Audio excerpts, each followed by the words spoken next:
Hello, everybody. Welcome back to a beautiful Wednesday afternoon here in Tulsa, Oklahoma. It's hot. It's very hot. So hot. So hot. I shaved my beard and went to a mustache, which apparently the kids are doing now. Which I didn't realize. Shaving their mustache? I didn't realize it was cool. You know, Jonathan told me that all the Zoomers are into the mustaches again because it's a cycle. So you look at old pictures of our father. He's got a mustache, short shorts. He's basically a Zoomer at this point. He may as well have his Viore on at that stage. What we're talking about today is whether or not Here Be Monsters. It's a bit. It's a little bit of. It's a little bit of a hyperbolic statement. Some would say. Jonathan says it's not hyperbolic at all. But we want to get your attention because what Here Be Monsters, the trading card game, is doing. Treasure card game, may well sir. be. Sir? Yeah, the hub world, what was it? The LCG, the likable card. What was Andrew saying the L could stand for? What did he say? Anyway, what they're doing is a certain kind of model outside of the trappings of the game itself. We're going to show some foils from the game as well, which are absolutely a delight. In that they are doing a TCG that is actually can stand on its own merits as a TCG. So the booster boxes contain booster packs, which contain cards, the majority of which are standard cards that you would put in your standard deck. And then some of those cards are alternate art, and one of them is a foil card. And then sometimes that foil card is actually a treasure card, which we can get into a little bit. So if you just say, this is a new TCG, here's what it is. The game is great. It's kind of in the lane of the big three lanes that are available. It's in the Pokemon lane. So it's got the yellow borders. It's got these kind of iconic, beautiful characters. I was going to say, we'll get into exactly what that means. Because Yeah. I don't think it means... What it doesn't mean is that you're constantly looking through cards in your deck and shuffling them. Yeah, it's not a shuffling game. Yeah. But it is, of the three lanes, that's the one. And so it's very approachable. It's very family-friendly, kid-friendly, etc., while still being, unlike, some would argue, Pokemon. But yeah, I haven't followed it. A very deep, tactical, strategic experience that is satisfying for all people who like card games. It is that, but also, in addition to just being a great new TCG, it's offering full play sets of every set on release. And so it immediately could be seen as an LCG to the LCG crowd. I think that is the hot button item, which is a TCG where you can buy a play set. And it's kind of funny because the theme of this is pirates, but wacky, crazy, insane pirates, all the art being made in Keynote for some reason. Apple's Keynote, if you've never heard of the software. Very famous for its illustration capabilities. But I actually think, even though the theme is light and fun, and there's a vibe to this like big group of pirates going back and forth in ships and whatnot, this may be... I'm trying to think about the best way to say this. It's such a serious attempt, actually, at the TCG model in a very new way. And there's layers upon layers, so we'll get into this into the full discussion, but it may be the most profound shift, and it's kind of like under the radar. Oh, it's just indie as indie could possibly be. Absolutely Tiny, indie as you can possibly be. Two beautiful people from back east, as my wife would say, designing a game. They've been kind of shopping it out and have built a small little community around it over many years. And now it's live on Kickstarter. You should go check it out. And we're going to be talking about basically what they have done, what this model means. We've seen these various kind of stepping stones, right? You see the TCG, and then you see the TCG become the LCG there for a while in the 2010s-ish. Then you see the LCG become the unique deck game for a while there with Keyforge and all of that. Maybe this is the new paradigm. And then you see it all kind of revert back to like, well, maybe it's just TCGs because they seem to be making $24 million out of nowhere, aka MetaZoo. And then you see, oh, no, wait, they're all scams maybe, actually. And then it's like, well, these LCG players don't want to play a TCG. The TCG players keep saying, well, hey, here's why TCGs are fine. They're not a problem. And the LCG players are like, well, we disagree. And then everyone's like, and then Gudnak's like, well, we've got an LCG-style game, but we're going to release TCG-style booster packs that are purely aesthetic upgrades. That's kind of interesting. And then we have Alpha Clash and games like Ashes. So Alpha Clash is a TCG that introduces a PvE component. Ashes is an LCG that introduces a PvE component. Should those games then now, should Alpha Clash release full play sets? Should Ashes add in aesthetic booster packs? All of this is swirling around. And here comes Here Be Monsters that just is keeping it, I think, as simple as you could possibly do it, and coming right out of the gate saying, we're a TCG, period. Also, you can buy full play sets. What does that mean in the indie card game space? Yeah. And is this the kind of model that really everything and all these ideas have solidified around this one moment? And this little team from, again, back east have laid out the foundation of a card game, Brooklyn, a product model currently that now for the next 10, 20 years, is this going to be one of the premier, if not the premier, indie TCG model that we'll see moving forward? I can't wait to have that conversation. We'll be back after a word from our sponsor. Olipop. I gotta tell you, the orange cream. Let's go into our news section. It's the cream. The cream ones are really. It's not it. Is that the marketing slogan? The cream ones, not it. No, it's a high fiber beverage. They're definitely not paying us now. Which, as we all know, is you can't get enough fiber these days. Let's be honest. It's said I think 80 to 90% of the United States population does not get enough fiber. It's because all the people making food, all the corporations, of course, and even just the who food else would make available. things besides a corporation? And the kind of things that we like to eat typically is they found a way to just remove all the fiber by processing it a bunch. Oh yeah, and that's smart. so you kind what of do they do with the fiber? And then you have they put it in the Olipop, dude. There it is. Dude, it's a two-part system. We'll sell you the one thing without the fiber, and then we'll put it into the thing we'll also sell you. We'll give you the supplement. Yeah, can you imagine the profits? Yeah.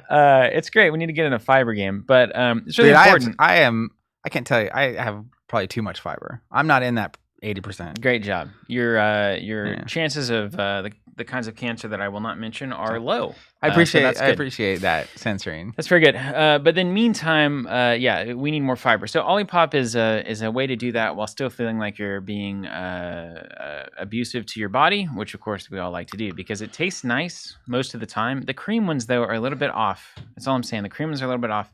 I like the classic cola is good.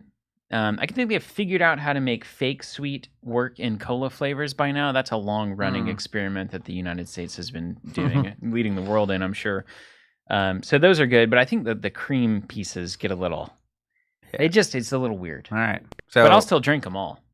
I love them. Don't get me wrong. I'm here for the macros, We're baby. still getting the fiber. Steven is not going to be in that 80%. All right, let's go to the news. So we're going to cover news for all the various games and publishers we support. And then our own news with a little news segment in our news section, which will be fun. Then we'll dive into the discussion about essentially Here Be Monsters, but I think more zoomed out, the TCG model and what they're bringing to the table that is so unique and fresh. These foils look great. They do. I got my Pokemon cards here too. And you brought your Zach's Pokemon collection will be featured today. I guess we could have started with that. That's why people are going to stick around. I think, if people need that, we should put that in the title. You'd get 20 millions of hits. That ship has sailed. Our Pokemon TCG collection. No? That's come on. Nothing? I got nothing on that joke? It withered on the vine. Man, I feel like I delivered. You kind of were that John Travolta meme there for a second. You're just kind of looking around. Where are my laughs? Someone out there laughed, I'm sure. All right. First Phil and bit Carson of news. Are probably out there, aren't they? You think they're watching? Oh, yeah. I saw one of them is. Yeah. Okay.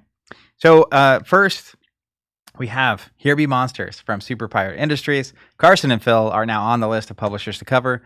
Let Carson laugh very hard. Okay, I appreciate that, Carson. Great. Is that the Carson? I mean, there's no way to know, is I'm there? guessing that's the Carson. Well, he said he was. Well, I mean, I could say I was anybody. Yeah, it said his name was this. Of course it is.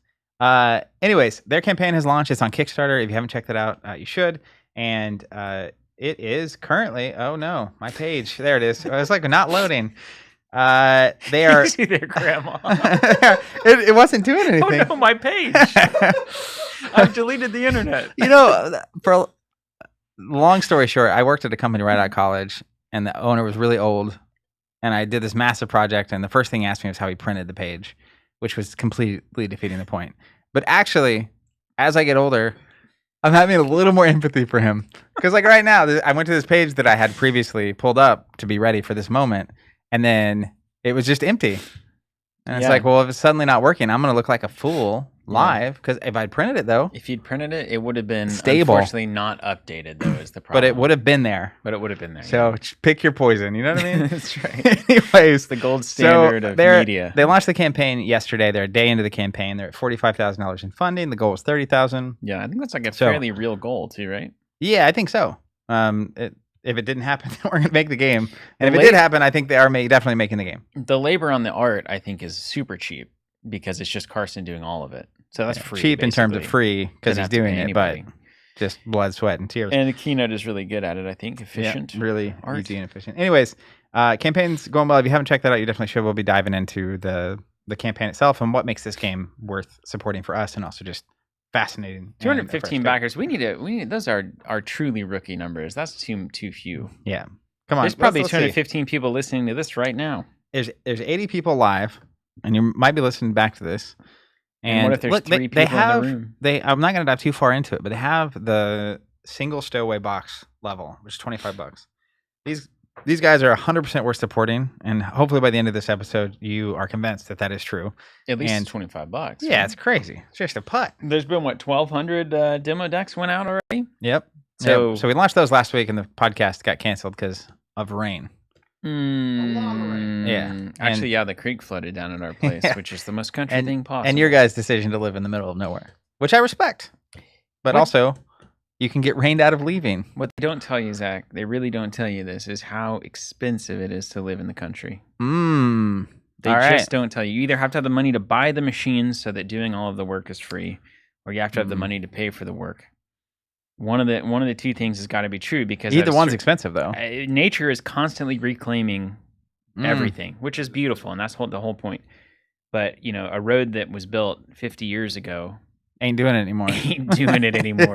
And you got to get the ditch witch, or you got to pay somebody to do it. You get the grader out there, and that's a $6,000 to $10,000 expense just to have somebody do it. And it doesn't last forever. Yeah.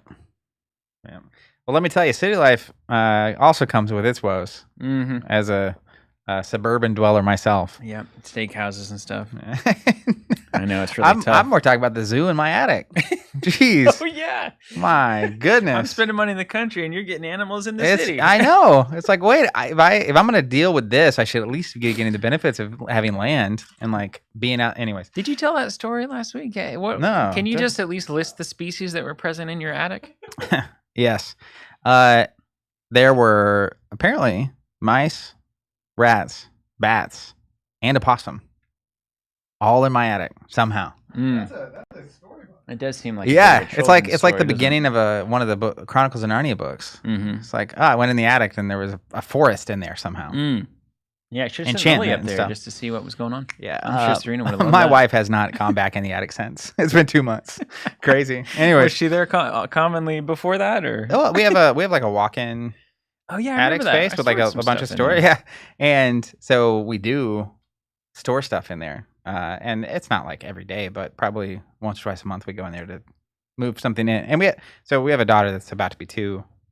She's going through a lot of different phases of stuff, and you have extra stuff that you then put in the attic, and then now she's selling stuff. That stuff. Lily is. That'd be awesome. She came out of the womb as a businesswoman. Like she was ready to go. Anyways, so there's a little more motion, but then it's sort of like, hey, I need you to go in the attic and get the stuff because I'm not doing it, even though. Anyways, that's all right. Next up, we have Alpha Clash. PvE 2 released last week. This is the Vault Trials, and saw a lot of positive comments come in on the Discord about this release.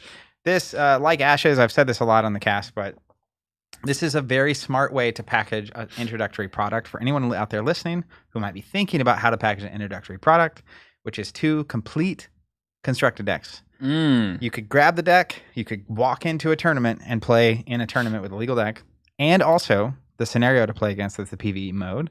So you can play solo, you can play cooperative, and you can play head-to-head in a single box. Another way to unite all the audiences, isn't it? Yeah. So that has come out. They also did a comprehensive rules update. Had a little bit of errata, which is good because next weekend is their national championship in Des Moines that I'm going to. And you've been testing. I know you have been testing things. Yep. They made There's an old school classic Morak that's been a problem for a while. They made him a little less good. I'm happy about that. Okay. Makes my life better. If you weren't playing it, you may as well celebrate. It's still just very good. So it's not even unplayable. They could have gone further. No, Ryan. Yeah, Ryan. Ridge. Ryan. Next up, we have Flesh and Blood, which is pre-orders are now up for Usurp, the Shadow Throne, the next set of Flesh and Blood. The Flesh and Blood has a lot of stuff going on right now because the Warrior Mastery Pack is coming out soon. Mm-hmm. And that's, in terms of pre-orders and charging, all that stuff has already happened. 0 for 3s. And then, the Warrior Way. 0 for 3s in red, baby. Yeah, a lot of acrobatics to get that 3 to 3.2. 3.2 something like that. Sometimes you're flying high. Anyways, it has they keep posting these teaser trailers on the YouTube channel that are very like edgy and dark, and Chain, who's been rotated out for whatever they call it, Living Legend. A beloved character by none. We all hated him. Except for the people winning tournaments. I think they were okay with him. Well, they don't have emotions. Like, they don't care about things. Just machines. They're just numbers. Yeah, I don't know Just about numbers. that. I don't know. Usually, you don't think that's you know what? unequivocally true? It's certainly not. With no exceptions whatsoever, Yeah. they do not have emotions. In my experience, Chain players are the kind of people that have the deepest of emotions. How do you compare Chain players to Starvo players? Starvo is like the Marvel movie of Fab. Like, you just want to eat some popcorn and have a good time and win some games, just hanging out. Starvo. Yeah. If when you went and saw the Marvel movie, somebody else outside got punched in the face. Yeah. You just sit down and the guy across from the table gets slapped. Like, yeah, that's what Starvo is. Chain is more like Chain is a lot harder to play than Starvo. Yeah, well, it's also just like intense. It's like horror film. It is intense. Yeah, the Anyways. theming there, and you have to be a mathy kind of guy to do Chain well. Yeah, or like I remember watching Dante at that first event in Vegas. Like, he would count how many cards left in his deck because they were chain. You know, was it called chains? What were they called? Yeah, chains. Chain tokens? It's not chain. It's the tokens, the soul. He could get one every turn to give the next thing go again, and he had to. I think maybe it was chain tokens. Anyways, but you can get one extra a turn at the start of your turn. That many cards get banished off the top of your deck. So, you know, like this turn you're at 3, next turn you're at 4, the turn after you're at 6, and so you can kind of predict based on what you're pitching when the cards you want to get banished are going to happen in which turn. And so at the end of every turn, he's like counting his deck. And at some point, the judge was like, he would count once. He's like, you can only count it once, because he thought he was like just doing it for time. But he was actually like doing exceptionally like complicated math on the spot.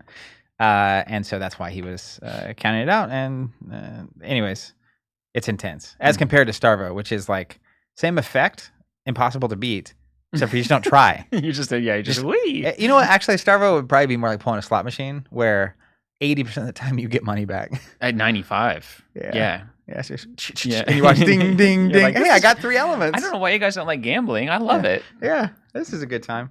That I went to a calling in Indianapolis where Starvo was like the thing, and I was still trying to make Viscerai work. Tales all this time.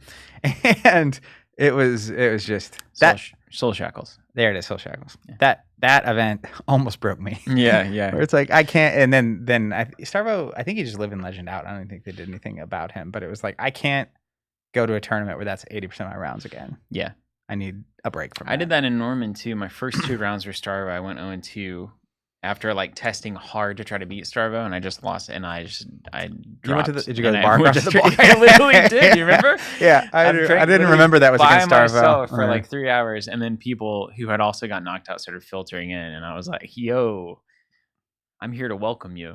Like, this is welcome your to my table." Yeah. I just push all these pint glasses aside. You just joined me. I was born here. Yeah. You're just visiting, my friends. Yeah. So funny. All right, next up we have Sorcery. The only news they posted about this past week was Drew Tucker and Alan Pollock being at Gen Con. So Gen Con is at the end of, we're July 1st now, so it's at the end of the month. And they'll be there, there's a grand contest going on at Gen Con, and then there's going to be artists, and I presume they'll have a booth and whatnot. So, and Alan's got his new Berserker art that is at Gen Con. Did you see that? I didn't see that. Click on it. Look at it. I still, and I will say it to Mr. Olofsson's beautiful face, the logo on Frostmage's Lavamancer still strikes me as weird. It's a hard one to to really. I said in the Discord, it looks like Super Mario game. I vibe with that. Right? It's like but there's a certain blocky in like a. You don't want to be the kind of so you want to maintain judgment at all times. No, but you at a certain point you do feel like you kind of have to give certain people a free pass in that whenever you think that what they're doing is maybe not the correct choice, they have such a track record of being right about things that maybe you think you're the wrong one. You have to have the humility to be like, I'm probably wrong about this. It'll come around, or like it'll make sense on the box or whatever. Because sometimes I'll doubt like Navarro on stuff, and then the final product comes out, and I'm like, that was right. And then I'll doubt Eric on this logo, and I'll be like, maybe that was right. But then I don't want to give up my agency either. I don't want to be a. I mean, it's the kind of thing where like. Is it weird? I mean, does it look weird? Is it? Let's back this up. Let's keep using movies as an analogy. So, let's say you had a director you really liked or a writer of films that you really liked. You're just talking about Rian Johnson. No, but I can. Yeah, you can, because Brick was great, and then you don't say because Brick was great, the Star Wars movie he did must also have been great. And no, but you go watch it and you objectively assess it, and you go, "This was great, man." I love how they characterize Luke specifically.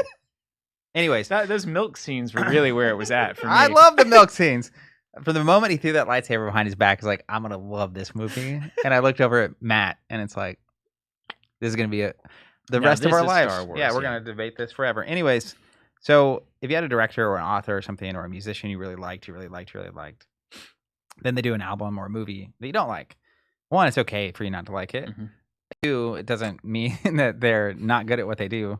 But also sometimes, I mean, it could be bad or it could be you just don't like it. Yeah. So you're saying that you're questioning this logo. But I'm not saying that it's wrong. Eric has earned that. That, I think, for sure. Yeah, I'll definitely say, regardless of what the logo is, I'm still buying it. yeah, for sure. Yeah. And it is unique, right? It has a very unique feel. Even the Dragon Lord logo was very unique. It was. It had kind of that like 80s metal band vibe. I don't know how to describe it. It surprised me. Yeah. So we'll see. I don't feel particularly strongly either direction about it, but I am curious to check in with you come November. I'll tell you here. I'll give you a better framing on it. When I see the Alan Pollock painting the Berserker, and I see the Berserker art, and then I see the Frostmage Lavamancer logo fading in as that goes out, they don't seem to match to me. One of them is more kind of like modern and comic-y and kind of like shiny, but then all this traditional art is very old school fantasy, whatever. That's what I would say. I see. Interesting. Yeah. I would be curious to ask Eric where that logo came from. I'm sure he spent a lot of time. I cared very much about it. Yeah, that's one thing. Every little detail. I'm sure he cared. And then you just come out here and blast him. Put him on blast. He's like the orange cream of this industry. Ooh, man, low blow. Jeez. Don't compare him to the orange cream. I'm still drinking it, Zach. Yeah, that's right. And you're still gonna buy the set. That's the I forget who was saying it. But it was basically someone in like marketing effectively, and it's like, don't pay attention to what people say. Yeah, pay attention to what they do. That's right. And it's like, they might complain all the way to the movie, but if they're still buying the tickets, they're buying the tickets and they're going to see the show, etc. Right. They may be review blasting Rotten Tomatoes. I'm looking at you, Last Jedi, but still did almost $2 billion in ticket sales. So what does that say about the movie? You know what I mean? Just saying. If it was a commercial success, it must be great. Well, that's obvious. Clearly. Is there a more true statement? I don't think anyone could ever argue with that statement. I will say, if it is a commercial success, it does represent people taking a lot of action that would indicate they were at least willing to pay for the thing. Mm-hmm. Doesn't make it a great film. That's the actual difference. It just means here we are. That's not what it's not equated. Because let me tell you, when we get on a soapbox, those Avatar movies have also made billions of dollars. Nobody answered that. No, as he was stepping on. Anyways, I the main thing there is that they're not for me. Is right? this even a show? No. What are we doing here? We're just hanging out. I think it's the Ollipops. I think it's depriving us of oxygen or something. There's something wrong in this place. Yeah, I can't prove otherwise. All right, next up, we have our friends over at Earthborne Games posted an update for Hub World Eidolon. Let me tell you, this was something you saw that, right? Did you look at that? After you said it, I saw it. All right, this is the June update. It's the best. It's the best art. Things to know. We'll get to the art. July is the last month of the Pledge Manager. So if you have a pledge or you want a late pledge, etc. If you don't want a late pledge, there may be pre-orders coming from a friendly, beautiful. I lost it. I can't Go on. Anyways, beautifully designed website soon. Whatever you would call us. I don't even know. We will have it available for pre-order at some point soon, but you can still do it through the late pledge currently, and or if you have a pledge and you want to adjust it, now is the time because they made some updates. First of all, they're changing some play mats. They're actually centering the middle district. Ooh, I'm working on that language. And the play mats definitely got cleaner, less text and noise going on. The iconography on it is awesome. I can't even see it very well, but I can tell they put that heat reminder on there, which is, look at this. As they noted correctly. You got the little yellow lightning bolt in between each front, middle, back. There. Yeah, and then you got the red heat thing. Number one thing that we always forget, they right? They have the little spots for your actions. Did you see that? I did. I like that. But this is kind of, I'm curious to get your take on this. So they've updated the packaging where inside the box there's 4 colors, 4 factions. And in the box is going to be a precon for that color, and then the rest of the cards that color because it's a play set. Is whatever you would call an LCG that's not an LCG. And then those are all packaged in, and those deck boxes actually can fit a fully sleeved Hub World deck inside of them. It seems like they're going to be kind of the material of almost like a Dragon Shield box cardboard, which makes sense. Like recycled maybe, or like a special. Yeah. So one of the, I guess first of all, what's your thoughts on this? I mean, it's change? just a surprise, massive value add. They didn't have to do this, and they're just spending more money to do it that way. I would guess. I think it's a nice way to package the inside of this. It's beautiful without the card just being in like a brick. And in my mind, it made sense as a brick because each release for Hub World. So if you're unfamiliar, they're planning 2 releases a year. 1 box, you can buy a whole playset. But each release, effectively, beyond being a playset of that set, is a draft cube. And so it being a brick would make sense if you were thinking about it as a draft cube. And it's like, okay, just here's the pile of stuff, shuffle it together, and go. But I can imagine, too, if you're brand new to the game and you bought this, taking it right out of the box and having decks that are just ready to play, I think is helpful. Yes. And then having the deck boxes is really nice once you start actually building decks and dividing. I'm just picturing, at any point earlier in my life, so my 20s or teens, buying this box, like if this is how Star Wars TCG had been packaged back in the day, this would have been amazing. Yeah. Because I remember keeping the Dragon Shield boxes, 4 deck boxes, partially because I just don't feel like you bought deck boxes back then, but maybe it was just us. You didn't know. The industry ran on Dragon Shield boxes and Crown Royal bags. I mean, that was like... But actually, though, I didn't know what Crown Royal was. No, I did. It's like, where'd you get that Crown Royal bag? That purple bag is nice. Pretty nice. And it's like, well, my uncle, and it's like, I'll bring you one next time because they're flowing at my house, right? Anyways, I think the most important thing about these boxes is, man, they look good. They look great. The graphic design, the coloring, is so good. The art, so good. The card that they previewed looks so beautiful. The character design, the way that it's framed up on the card, it really is. I can't imagine it being better than that. Yeah, they revealed the last Seeker. These are the characters that you can play in the game, and this is Curator Ido, the Wandering Loom Scribe. He's got this like notebook in his hand. It's beautiful art, though. You know what's crazy about Hub World? Actually, I just realized this actually starts to make me feel like Star Wars used to make me feel. I remember Andrew describing to me the kind of what started this whole thing. Honestly, they were thinking, about game design and stuff, but I think the first piece of art that came through was Evan did the noodle bar art. Yeah, and he closed his eyes and could just see himself in the world. Mm-hmm. And the whole world definitely feels like the art direction is that, which is like it's actually a world that you can put yourself in. That is not just Earth, right? But it's like there's a texture and a weight to it.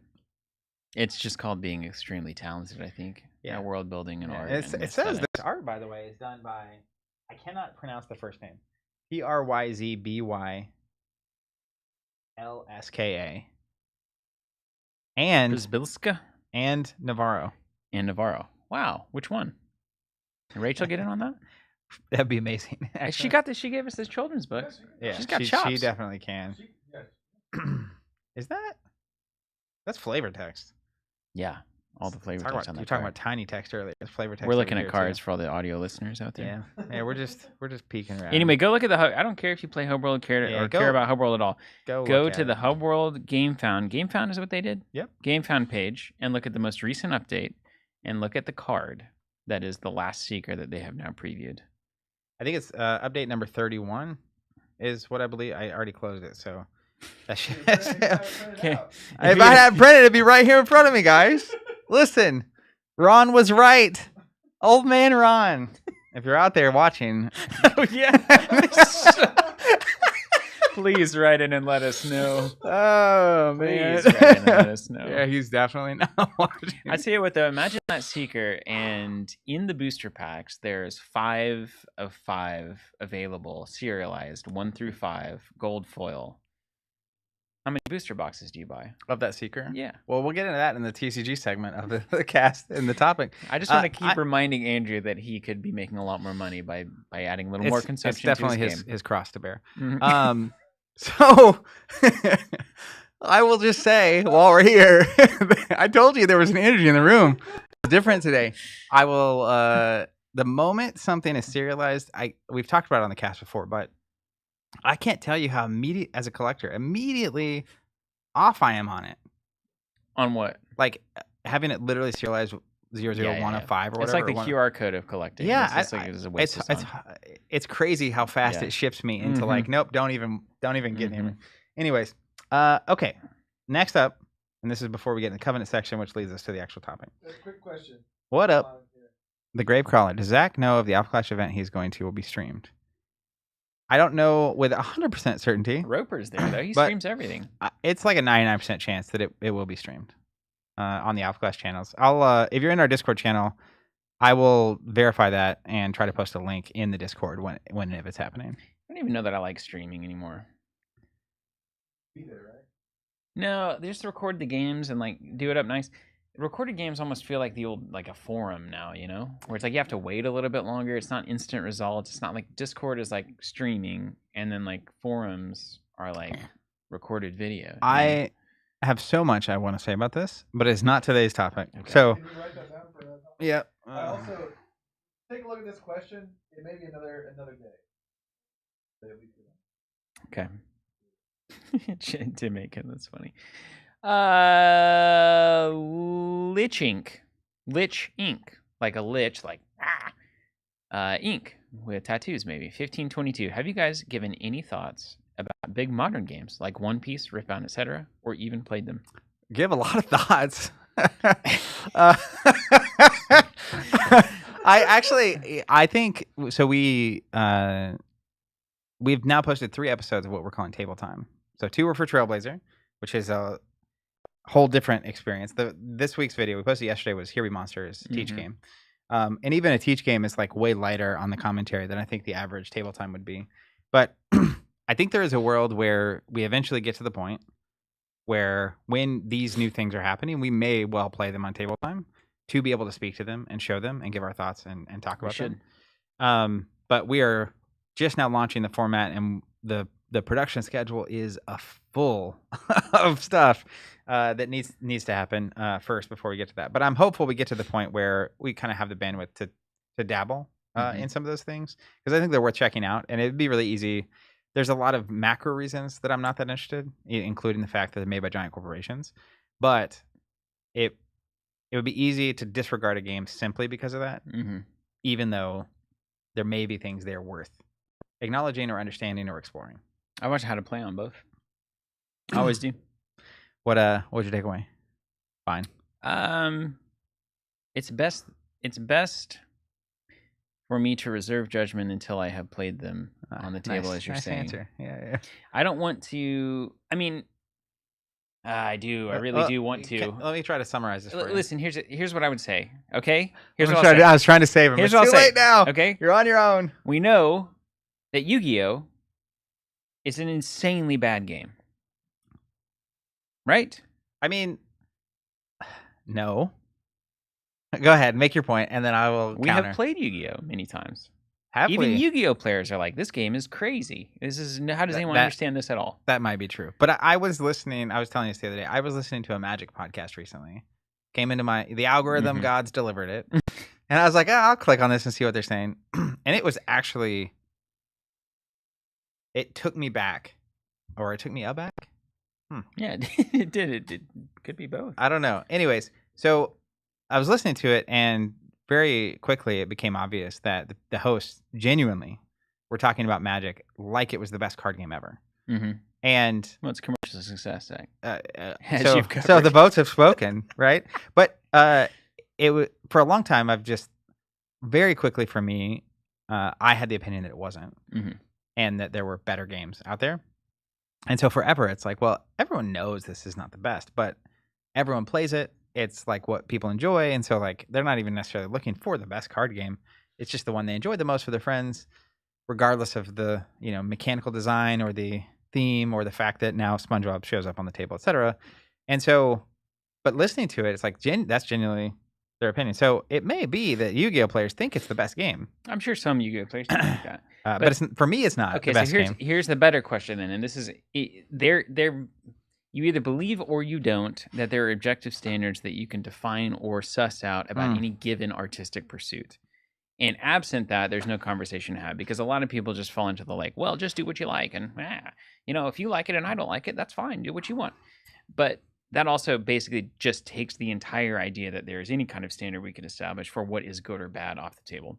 And so if you want to live in subjective, if you find it fun and it's not for me, then okay, we don't need to talk about it, land. But in reality, we have people who are film critics. We have art critics. We have some kind of understanding that I think there's a consensus that we could draw that the picture that Piper draws is not a masterpiece in the same way that Michelangelo or whatever is drawing a masterpiece or painting a masterpiece. So I believe that there is some level of objective standard that we can establish when it comes to game design, and that standard accounts for things like how easy is it to understand the rules? How likely is a player to get confused? How many decision points stem from the addition of complexity? How does the art look? How does the graphic design basically communicate the way that the eyes scan over a card? All these kinds of things, right? We could go down the list, and I'm sure there are many people who design games who would love to talk about this and have written books about it. But I think if we were to design that objective standard and really come to some level of reasonable consensus about it, we would be able to conclude that Pokemon is not a great game. You're searching your deck way too much. The amount of non-games in that game is high. The amount of actually interaction, intention, and decision points is low. On and on it goes. I think we do the same thing for Yu-Gi-Oh! I think we could say, hey, all these games are relics of 1990-ish, whenever we were first getting started trying to understand what even a trading card game should look like. And so the relics of that are like, yeah, the designs are old and weird, and they don't really function that well compared to what we've learned in the next 30 years. So by that metric, I would say that games like One Piece and Riftbound remind me more of that universe of game than they do something like a Here Be Monsters or a Flesh and Blood that seems to be bringing something very refreshingly new, or even Lorcana, to the space. The end.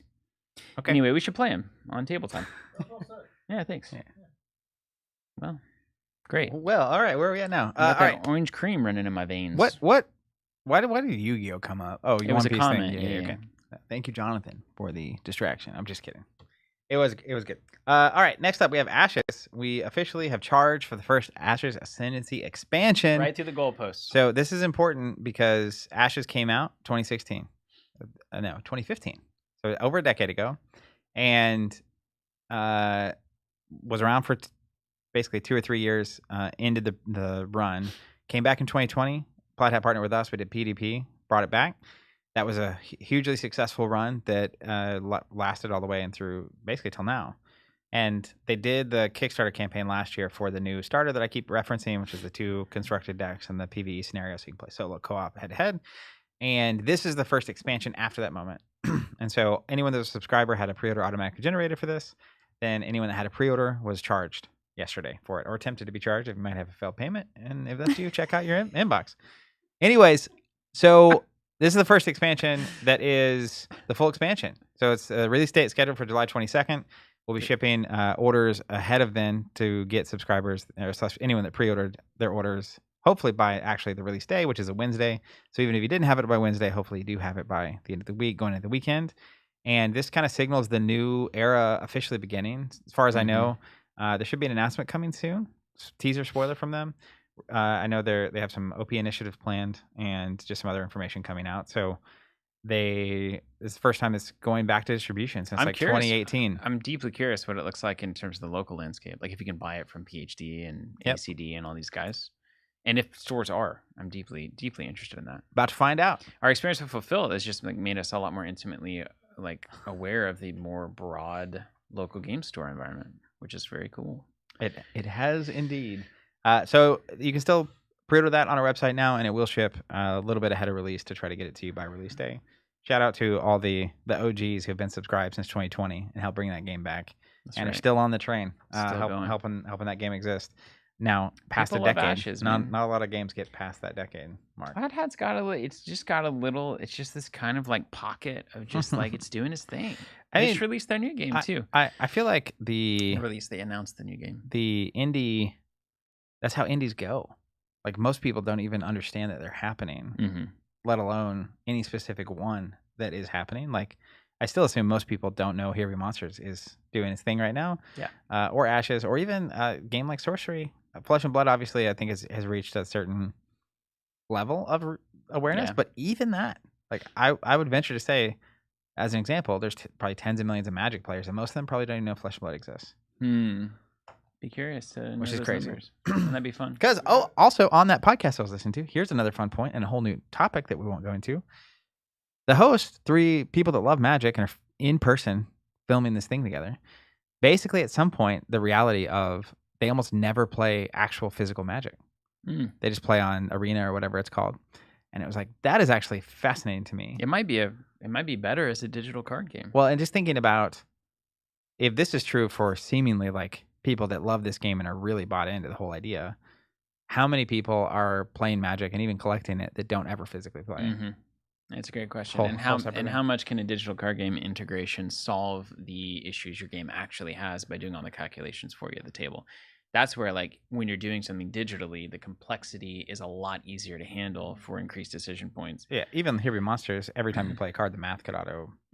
That would take us. And then you could have crazy cards. Yeah. You'd have cards that say divide by 8. I think that's what the whole 25. Hearthstone thing is, right? Like, cards can be insane. And then you can have a card that says, play a random card from the game, and it just.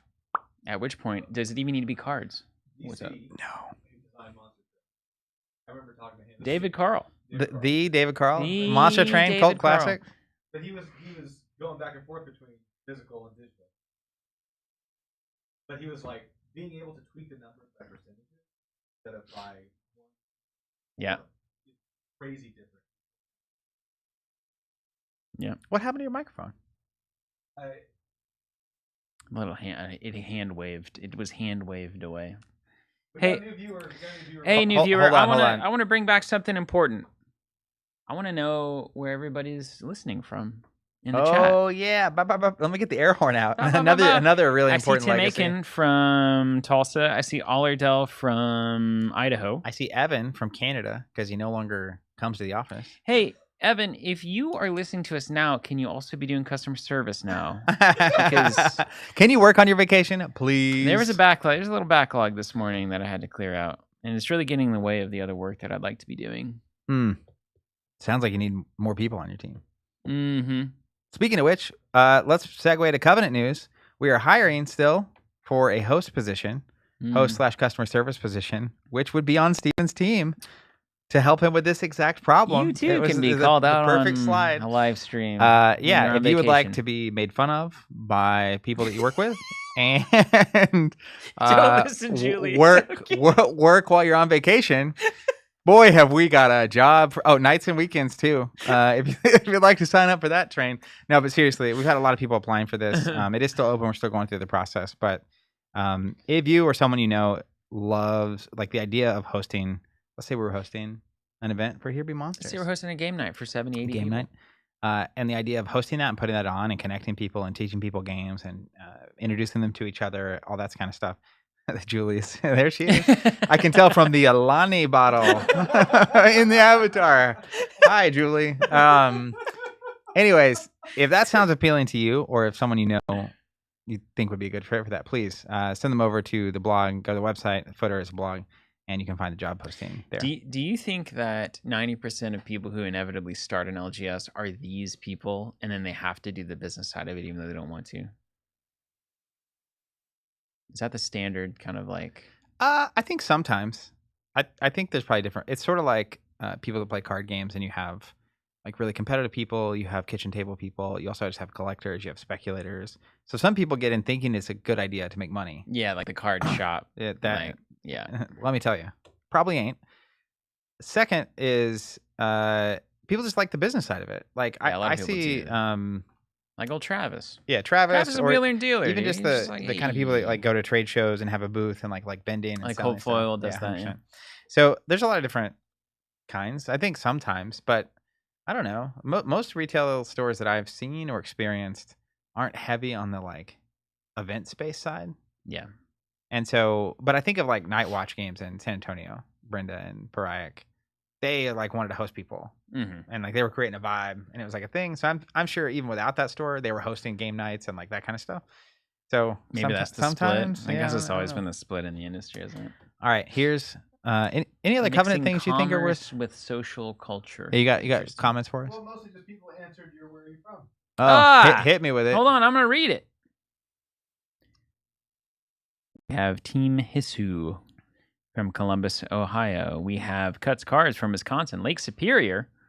I've heard on the underground news lately that the Great Lakes are like the place in the next 50 years. Largest amount of fresh water. For now, climate is looking pretty positive as it changes and shifts. Have you ever been to the Upper Peninsula, Michigan? No, I've never been. Have I been to Michigan? Have we been to Michigan? We probably drove through and we were going to Toledo. Yeah, I think we drove through Michigan. I've never been to Michigan, have I? Upper Peninsula, Michigan. You would love. Is that the boundary waters everybody talks about? Is that Minnesota? Don't even know what the boundary waters are. I think it's the boundary between the U.S. and Canada. I see. No, there's like a couple Great Lakes around, but it's like lots of hiking nature. They have like these old forests where it felt like I was walking around in like Lothlorien. Wow. When we went. Okay, let's go. So, anyways. Contel from Portugal. I see Contel in the chat all the time. Contel Martin's looking great. Portugal. That's cool. Looney Pomenraro. Ontario here. Looking good. Blue Sapphire from Atlanta, Georgia. Code C8522 from South Africa. What's up? Clockwork Gadget, the great city of Chicago. It's like whenever you see the NFL line up and they're like, the Ohio State University. Mike Brown from Doylestown, Pennsylvania. Elliot from Tucson, Arizona. Alex Becker, all the way from Ohio, in the mail truck today. I was gonna say he's delivering today. Listen up, Alex. I know that things at USPS are not going great, just generally. So I hope that you're doing okay, because it has to really be annoying to be on a sinking ship. We do have a host job available. That's right. Actually, I told Alex to apply for that. I think he said, I can't move to Oklahoma, family, etc. Yeah, family, etc. Evan says, not on Canada Day, which is not a location. So definitely nailing the prompt as usual. Something we look for in our team. Can they follow instructions? If not, hire them. Canadian Paradigm, Saskatchewan here. It'd be really funny if he was like, Brazil. Oh, it is Canada Day, by the way. It's Canada Day. Yeah. Wow. What does that mean? What is Canada Day? Who celebrates that? Okay. I'll give you one guess.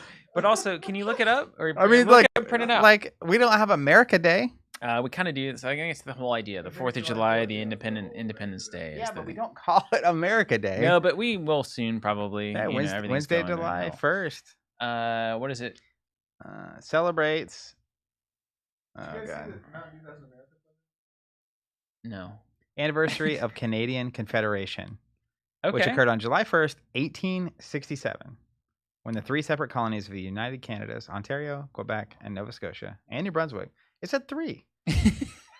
were united into a single What's a Canadian dominion What's a within Canadian? the British Empire called Canada. Okay, Gee, so this many is where they crickets. got independence from the Brits as well.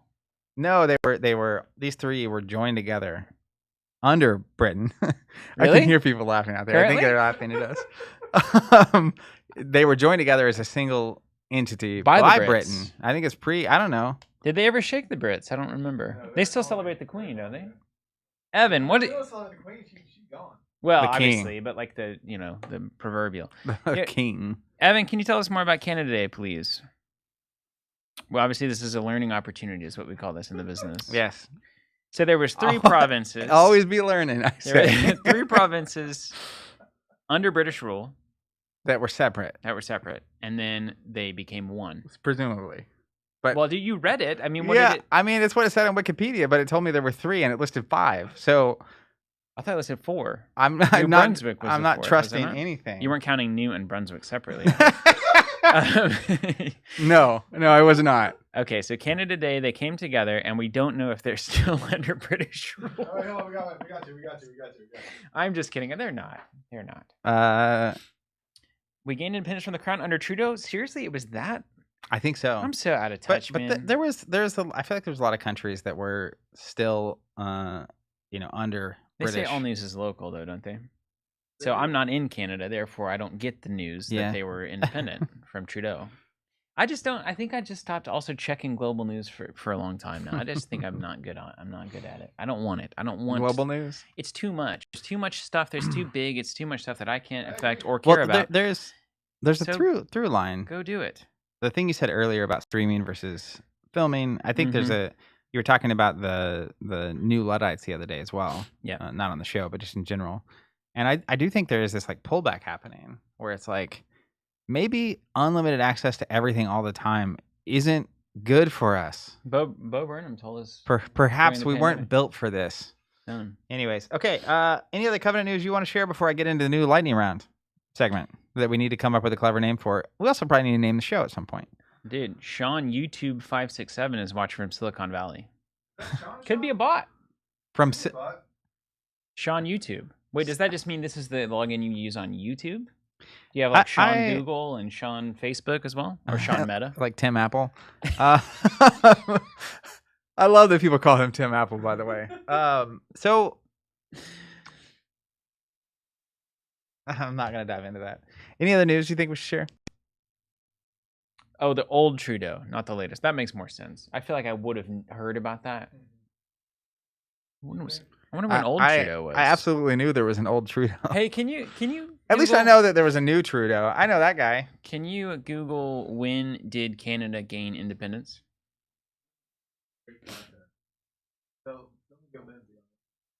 You'll love it. Was not achieved on a single date, but evolved gradually over more than a century I through don't want three I don't major want Gemini. Get Gemini. No, three major milestones. We got it. Ready? July 1st. which Okay, is Canada Day. The British North America Act established the Dominion of Canada, uniting British colonies into a self-governing entity. Date is just celebrated as Canada And Day. that has been, I think, flawless since then. There's been no conflicts at all with So that. single entity, but still under the thumb Mhm. of the Royal Empire. And as I understand it, right, the Quebecois are probably stoked about the unification, particularly. These are the people of Quebec. Yeah, Yeah, that's. I believe that's how they're referring to Then on themselves. December 11th, 1931.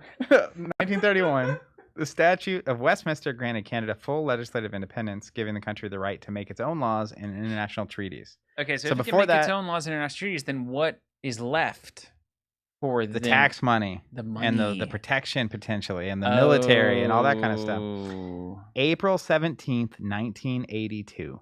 Okay. The Constitution Act patriated the Constitution, severing the final legal ties with the British Parliament. Okay. This gave Canada the authority to amend its own constitution without requiring approval from the UK. Okay. So if they wanted to change the constitution, they could have a constitution, but they still had to get approval from Mm. Parliament, which Interesting. is Yeah, it's wild. not really a sustainable system, is it? Yeah, it's just so like yeah. 82. Well, I learned something new today. Yeah, it did occur before we were born, so we at least have that Mhm. ignorance card to play. That's why I don't need to know any history. Really. Okay, we're gonna play a new game right here on the show, and it is a lightning round. Okay. So I'm going to ask you a question, and specifically on I this do know generally how lightning round first works. question, the note is no nuance or explanations, please. LOL. Yes. That's the question? No. That's when you give the answer to the question, like don't nuance it. No or nuance. just- Okay, I thought it was like just- a Rorschach just- test. I'm going to give you the question, and you can take a second to think about it, but then just give me the. I'm not even going to think about it. Give me 3 words to describe Here Be Monsters. Approachable, fun, innovative. She said we couldn't do it. We did it. That's not a lightning round. That's one question. That's the first one. Oh, okay. Okay. I'm just This getting you warmed is a slow up. storm, I'm just getting you that's what warmed I'm up. All right. Question number 2. Wait, this is for Lindsay? This is for her to use for social media. Are we recording it vertically? I didn't. That's Then not my it's job. Then it's dead on That's social not my media. job. No, she uses this footage, I think. Is she verticalize it? When we did shorts, we were doing the same thing. We're cutting verticals out of this. You need to answer the first question. You didn't even want to see my vertical.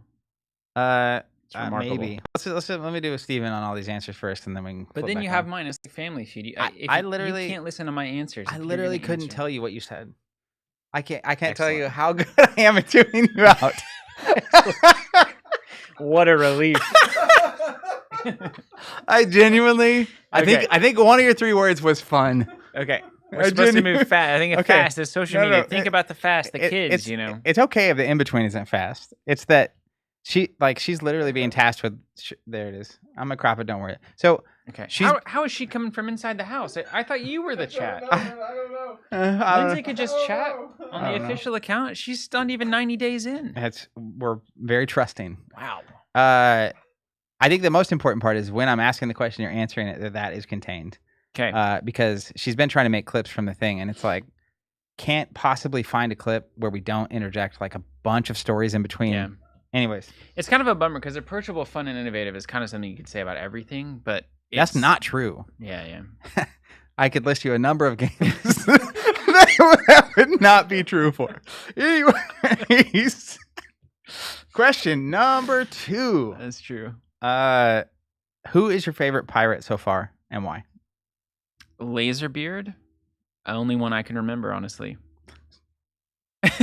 What?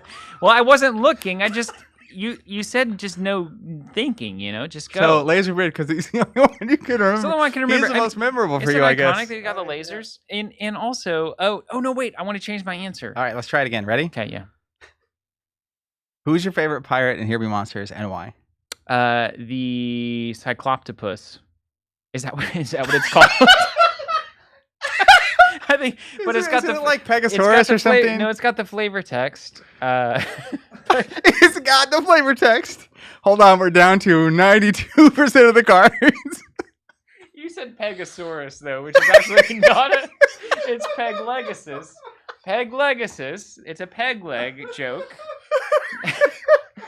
And the Cyclopta. Okay, so it was mentioned. I think that's correct. It was mentioned in our Discord, and the flavor text is something like you can try to run. Okay, so this was in the Discord. You can try to run. Basically, it will still kill you, but it's better than the alternative, or whatever. And it's creepy looking. The alt art is creepy looking. Yeah, I don't think it's in the demo deck. That's what I I haven't was trying to look seen for it. here. It was a new one for me. Yeah. Okay. That was good. All right, number 3. Ready? Yeah. Lightning. And if you need to take a second. No, that's not how a lightning round works. That's what I hate. They do okay. this in all right, lightning. Here we go. Shows sometimes. In 10 seconds, convince someone who's never heard of Here Be Monsters to back the campaign. Are they a TCG player? Your clock started. I'm just kidding. Are you a TCG player? Let's say yes. Like, are we having a conversation? Let's 10 seconds. Or do I just need to blast you, like, on the street? Like, is this, because it's important to know a lot of context behind that, right? It's literally just... Like, if it's my dad, like, I'm going to sell the game differently to my father. That's the problem. But you have marketing. It's like saying, sell this pillow. And then it's like, I need to know the target audience. Look, here's the thing. This is marketing 101. If John and Janice Woolley walk in... Yeah. Okay? They walk into a bar, right? There is not a 10-second pitch on Earth that is going to convince them to buy Here Be Monsters. That's right. Other than, would you like to support your children? Yeah, right. They're in. They got it. So that's not. Let's just assume that you're talking to someone about it who is a plays card games. Okay. Somebody who plays card games, I'm convincing them to buy Here Be Monsters. 10 seconds in the bar. 10-second pitch, yeah. Okay, it is a trading card game with an awesome approach to collectability, including treasure card hunts, but you can also get full play sets by just paying a simple fee and getting all the cards. I mean, that's one of the, I think if you're a card gamer, that is the first thing that needs to get you in the door, because the first thing you're thinking is, why play this over a different game? And for a lot of people, the answer to that is, oh, I can just get a play set. Yeah. Most of our friends would be like, well, I need that before I can even know anything about the game, because I don't care how it plays if I can't just get a play set of cards. Because I think the TCG model is not for me, et cetera, et cetera. Yeah, and we'll dive into all the reasons why that is true momentarily. Yeah. And I hate that because there's so much beauty in the game itself and in the art and the system and the mechanics and the approach, and all of that is so refreshing. So whenever I talk about it, a lot of times I'm overly focused on like the technical reality of how the product mix is and how it's being sold. And that can read as like, oh, the game doesn't really matter. It's just like this innovative model. The game is phenomenal, but I just know that for a lot of people, you don't get a foot in the door unless they know that this is playset ready. Yeah, well, I think... Or that it's a TCG. The reality of that, though, is all of the stuff you just described is sort of like entry to the game for me. Like, I think the art has to be compelling, the cards need to look good, and the game needs to be really fun. Right. Otherwise, it wouldn't be here. Yeah, and then the other part of that is, for me, if it's not bringing anything new to the table and it's just a refinement on a previous system, that's okay. But fine. At this point, I've been playing card games for, I don't know, almost 30 years. For me to actually be interested, like, there has to be something going on. A lot. So it's almost a given. Yeah. Where it's like, okay, like, and if someone I know is trying to pitch me on a game, they're not going to pitch me unless they think it's really fun.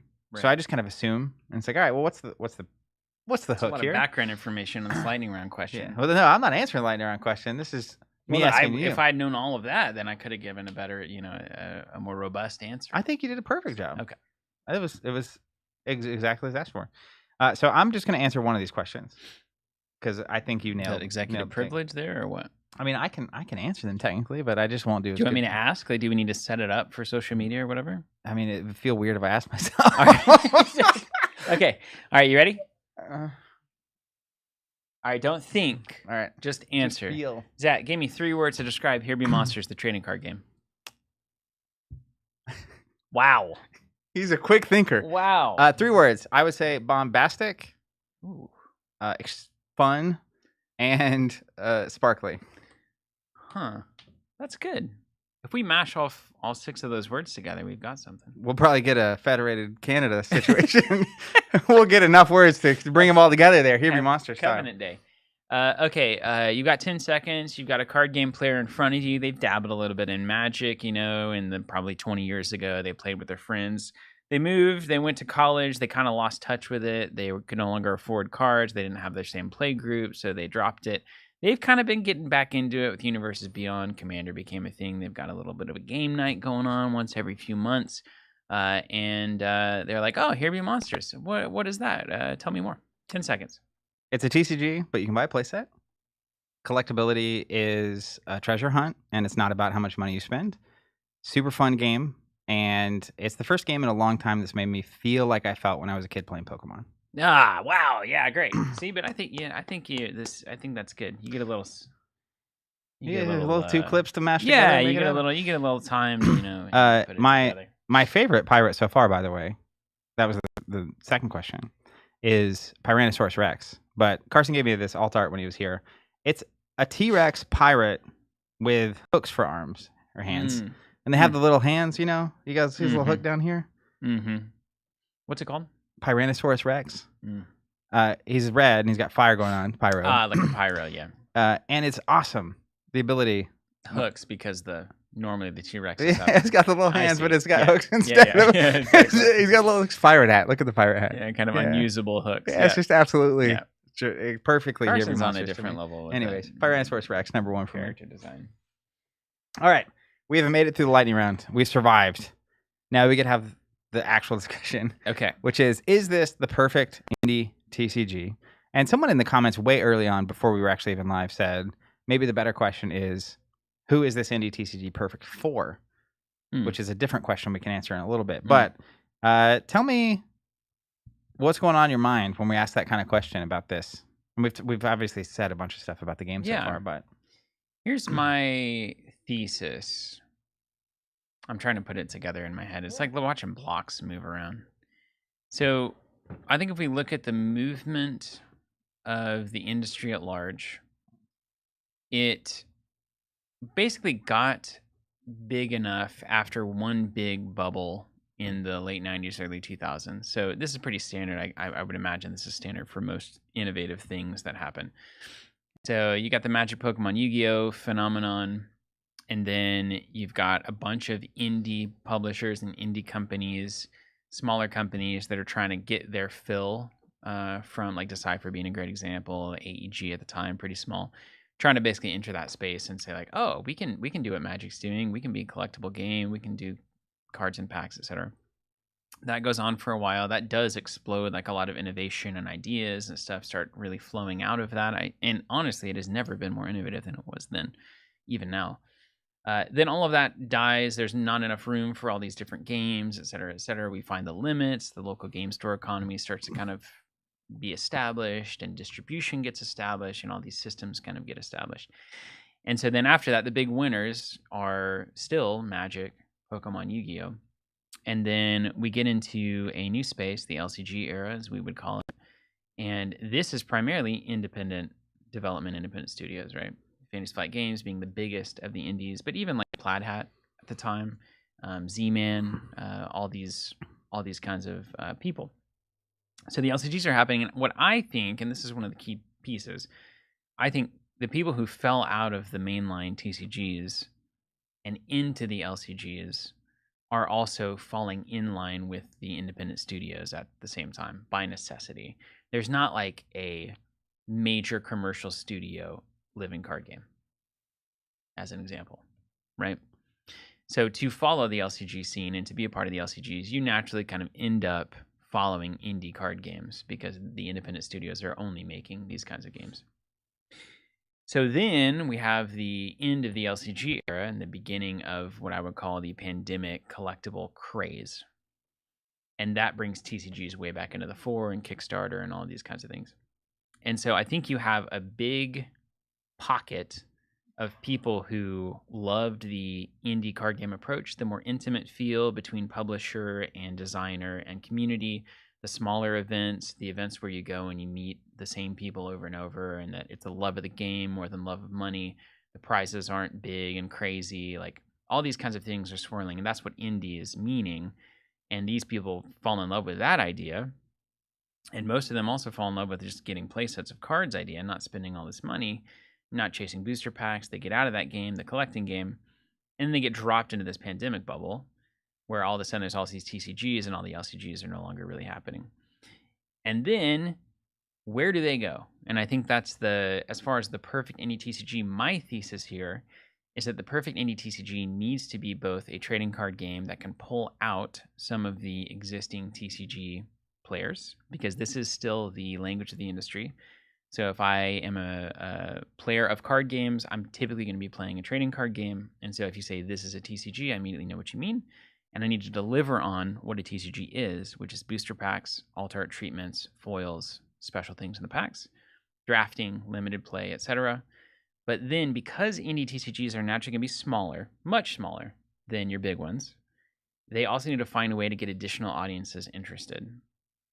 And so like MetaZoo did this. I learned a lot about MetaZoo by watching that video. That was intoxicating.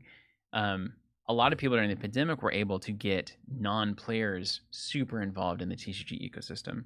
So a bunch of people buying games like MetaZoo to speculate or to invest or to do this collectible thing. There was that.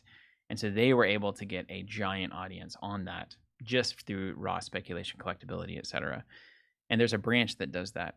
But I think what we're seeing here is a trading card game that can get all the old LCG players interested. And that is a potential to be a model that can be used from now until the end of time, where rather than competing directly with Magic to try to pull as many Magic players as you can, or Yu-Gi-Oh players, or in this case Pokemon players, you're doing that, but you're also attracting this giant audience that is waiting to find these kinds of games where they can just play without chasing down booster packs. And that's the only way that the modern indie TCG, unless it breaks big scale through various means, is going to be able to succeed and thrive over the long term. That is going to need to bring in a different audience rather than cannibalizing the existing TCG audiences. So that's what Here Be Monsters is trying. And they actually have the game to do it. Because not only are they bringing in the LCG style audience, but as we now know more than ever, a lot of the people who don't want to chase booster packs and stuff are doing that because of money and time. Those are the two things that they don't have much of. And that a lot of times means because they have a family. And this is usually we're at that era of our life where people who grew up on TCGs are now like in their 30s, 40s, 50s. And that is the family time era. Mm-hmm. And so you have this TCG Here Be Monsters that is appealing to their, I don't need to spend a lot of time or a lot of money to play this game. And also I can play it with my kids, with my spouse, with my friends at gatherings, at family gatherings, etc., at local game nights. And so all of these things combine into like, oh, well, like this is actually one of the biggest audiences that you can tap into, I think. Yeah. Well, and it may be the case that most, if not all, indie TCGs need to be doing that moving forward. So to break it down real quick, and then I have so much I want to say on the back of that. Yeah. So it's a TCG with one set a year, roughly planned. Yeah. That's another. It's a big one. I keep forgetting that one. Yeah. So one set a year, and there's a lot to dive into. But so it's a TCG. The pack. Someone was asking earlier. The pack breakdown, as far as I know, is 7. Basically 3 ships. Right? No. What is it? What is it? 6 pirates? 5 pirates? 2 ships? 2 shanties? There it is. 2 ships, 2 shanties. 3 regular pirates, like standard. Right. That's what would come in the playset. Those 7 cards would all show up in that way in the playset that you can buy. Then there's 3 alternate art pirates, specifically pirates, and 1 foil. Mm-hmm. And then occasionally the foil is replaced with a treasure card, which we'll get back to that in a second. 11 card packs. And it's a TCG, booster packs, etc. But you can buy a playset. But then also the packs are inside of the booster box are in stowaway boxes. And the stowaway boxes have 6 packs that you can literally open and play a 2-player game right out sealed, which is also a compelling, to me, one of the biggest upsides of a TCG is limited. So the ability to buy 6 packs, and I actually just genuinely picture myself at 12, and it's on the Kickstarter, it's $25 for a stowaway box.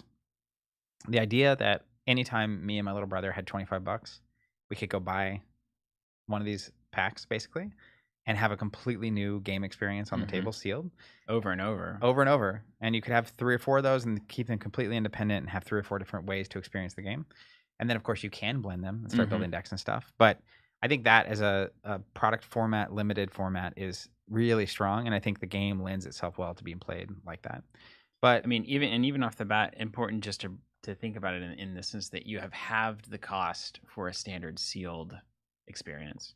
Because most of the time, if you and I are playing sealed sorcery, you get 6 packs, I get 6 packs. Yeah.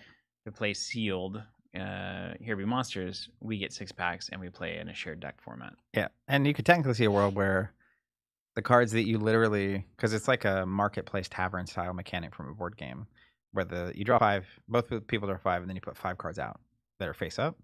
And anytime you draw one of those 5 that are face up. You could have a world where whatever card you get is what you get. Like we play. Like I draw these, and then at the end of the game, everything in my deck or the Davy Jones locker and that I've drawn, those are your cards. And then the next round you do it again, and you can, after 3 rounds, have a bunch of cards that you could build or something. But you can imagine a card you really want, some foil shows up, and you don't want that card in the game, but you've got 3 actions on your turn, and one of your actions could be taking that card. Pretty cool. Yeah. Pretty cool. So it is a TCG, but like we said, you can buy a playset, and I think this is one of the things I wanted to mention on top of what you're saying is it's kind of unintuitive. And you said this first, and then once you've said it, I just see it all the time, that really there's almost this weird expectation that people that wanted to play an LCG are more casual. But actually I think it's the opposite, where they're the people that want all the cards to do the deck building and want to build the best deck and build the optimal thing.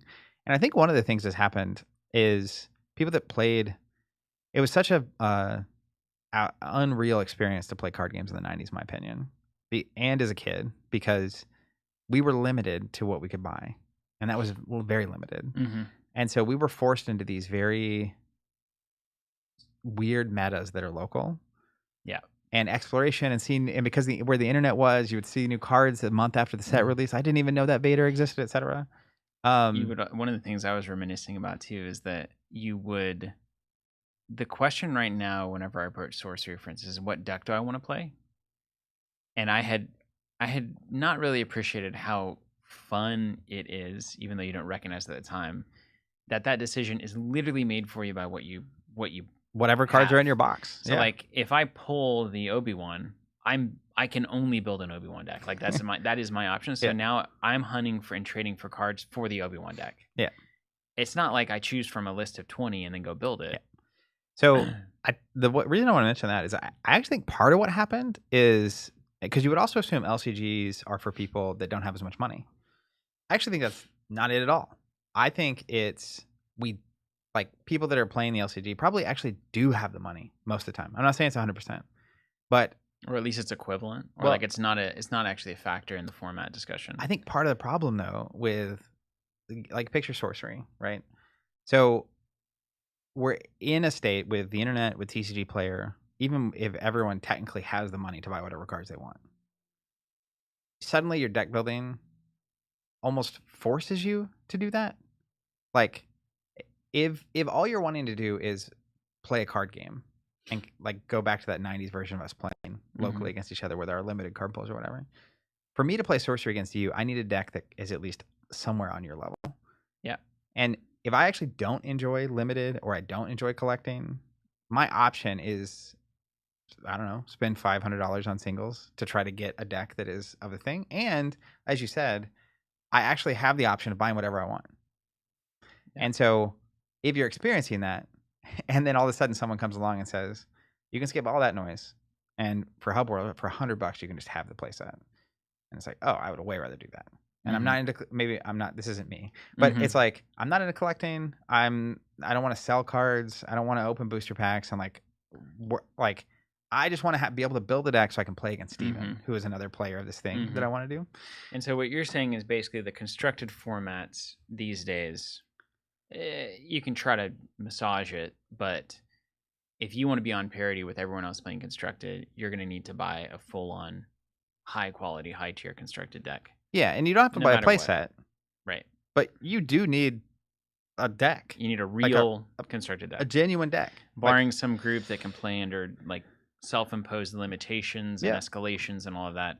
If you go to a random event or you go to your local game store, if even one or two people are playing at that level, everyone has to play at that level. It's like the Prisoner's Dilemma thing. It's like, well, if anyone is going to go this hard, because we've talked about this before, like there's a percentage of wins and losses that remain fun. And I think the floor on that's 30% and the ceiling 70%. If you're just winning 90% of the time, it becomes not as fun, like, et cetera. And so I have to stay in that range for you to enjoy playing against me and me to enjoy playing against you. Right. Right. And so it is like,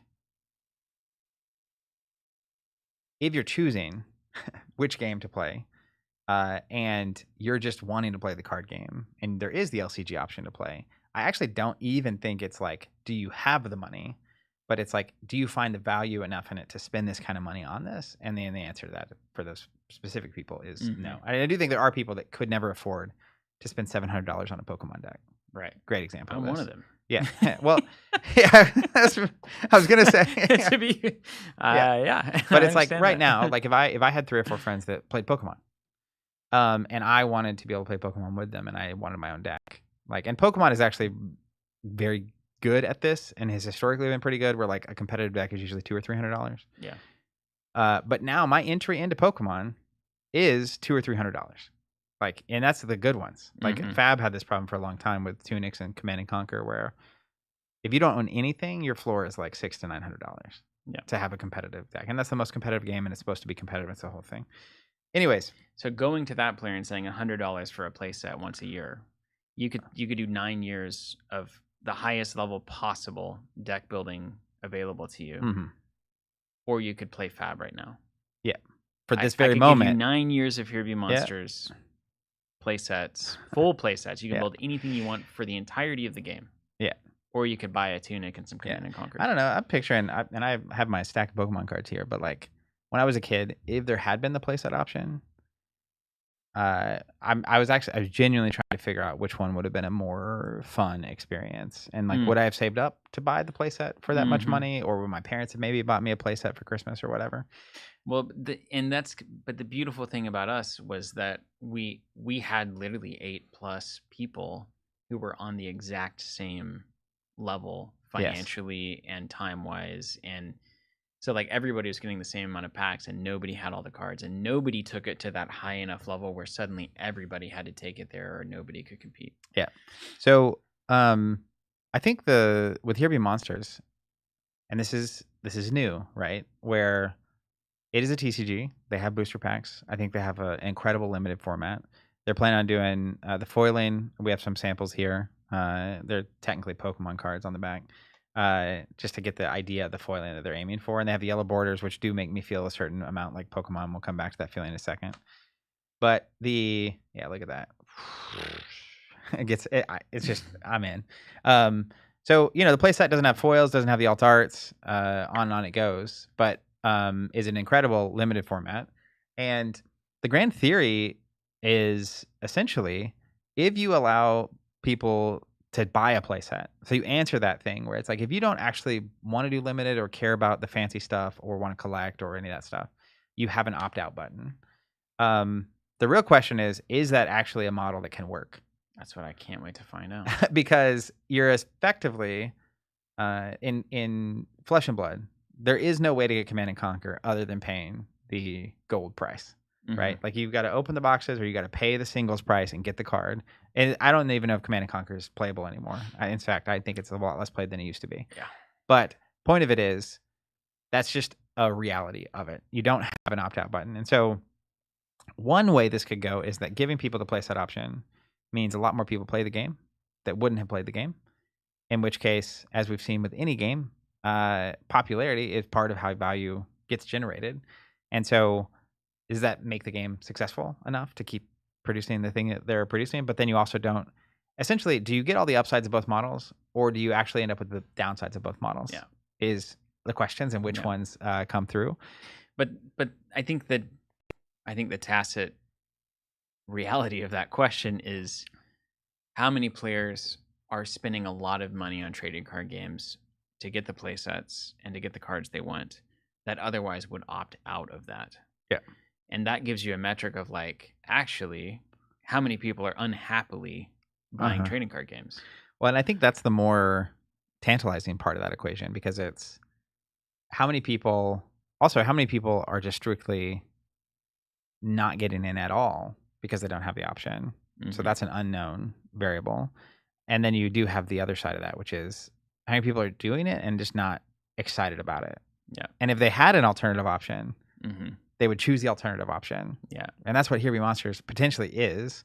And I know from for me at least, on the collector side, the playset existing doesn't affect my interest in collecting at all.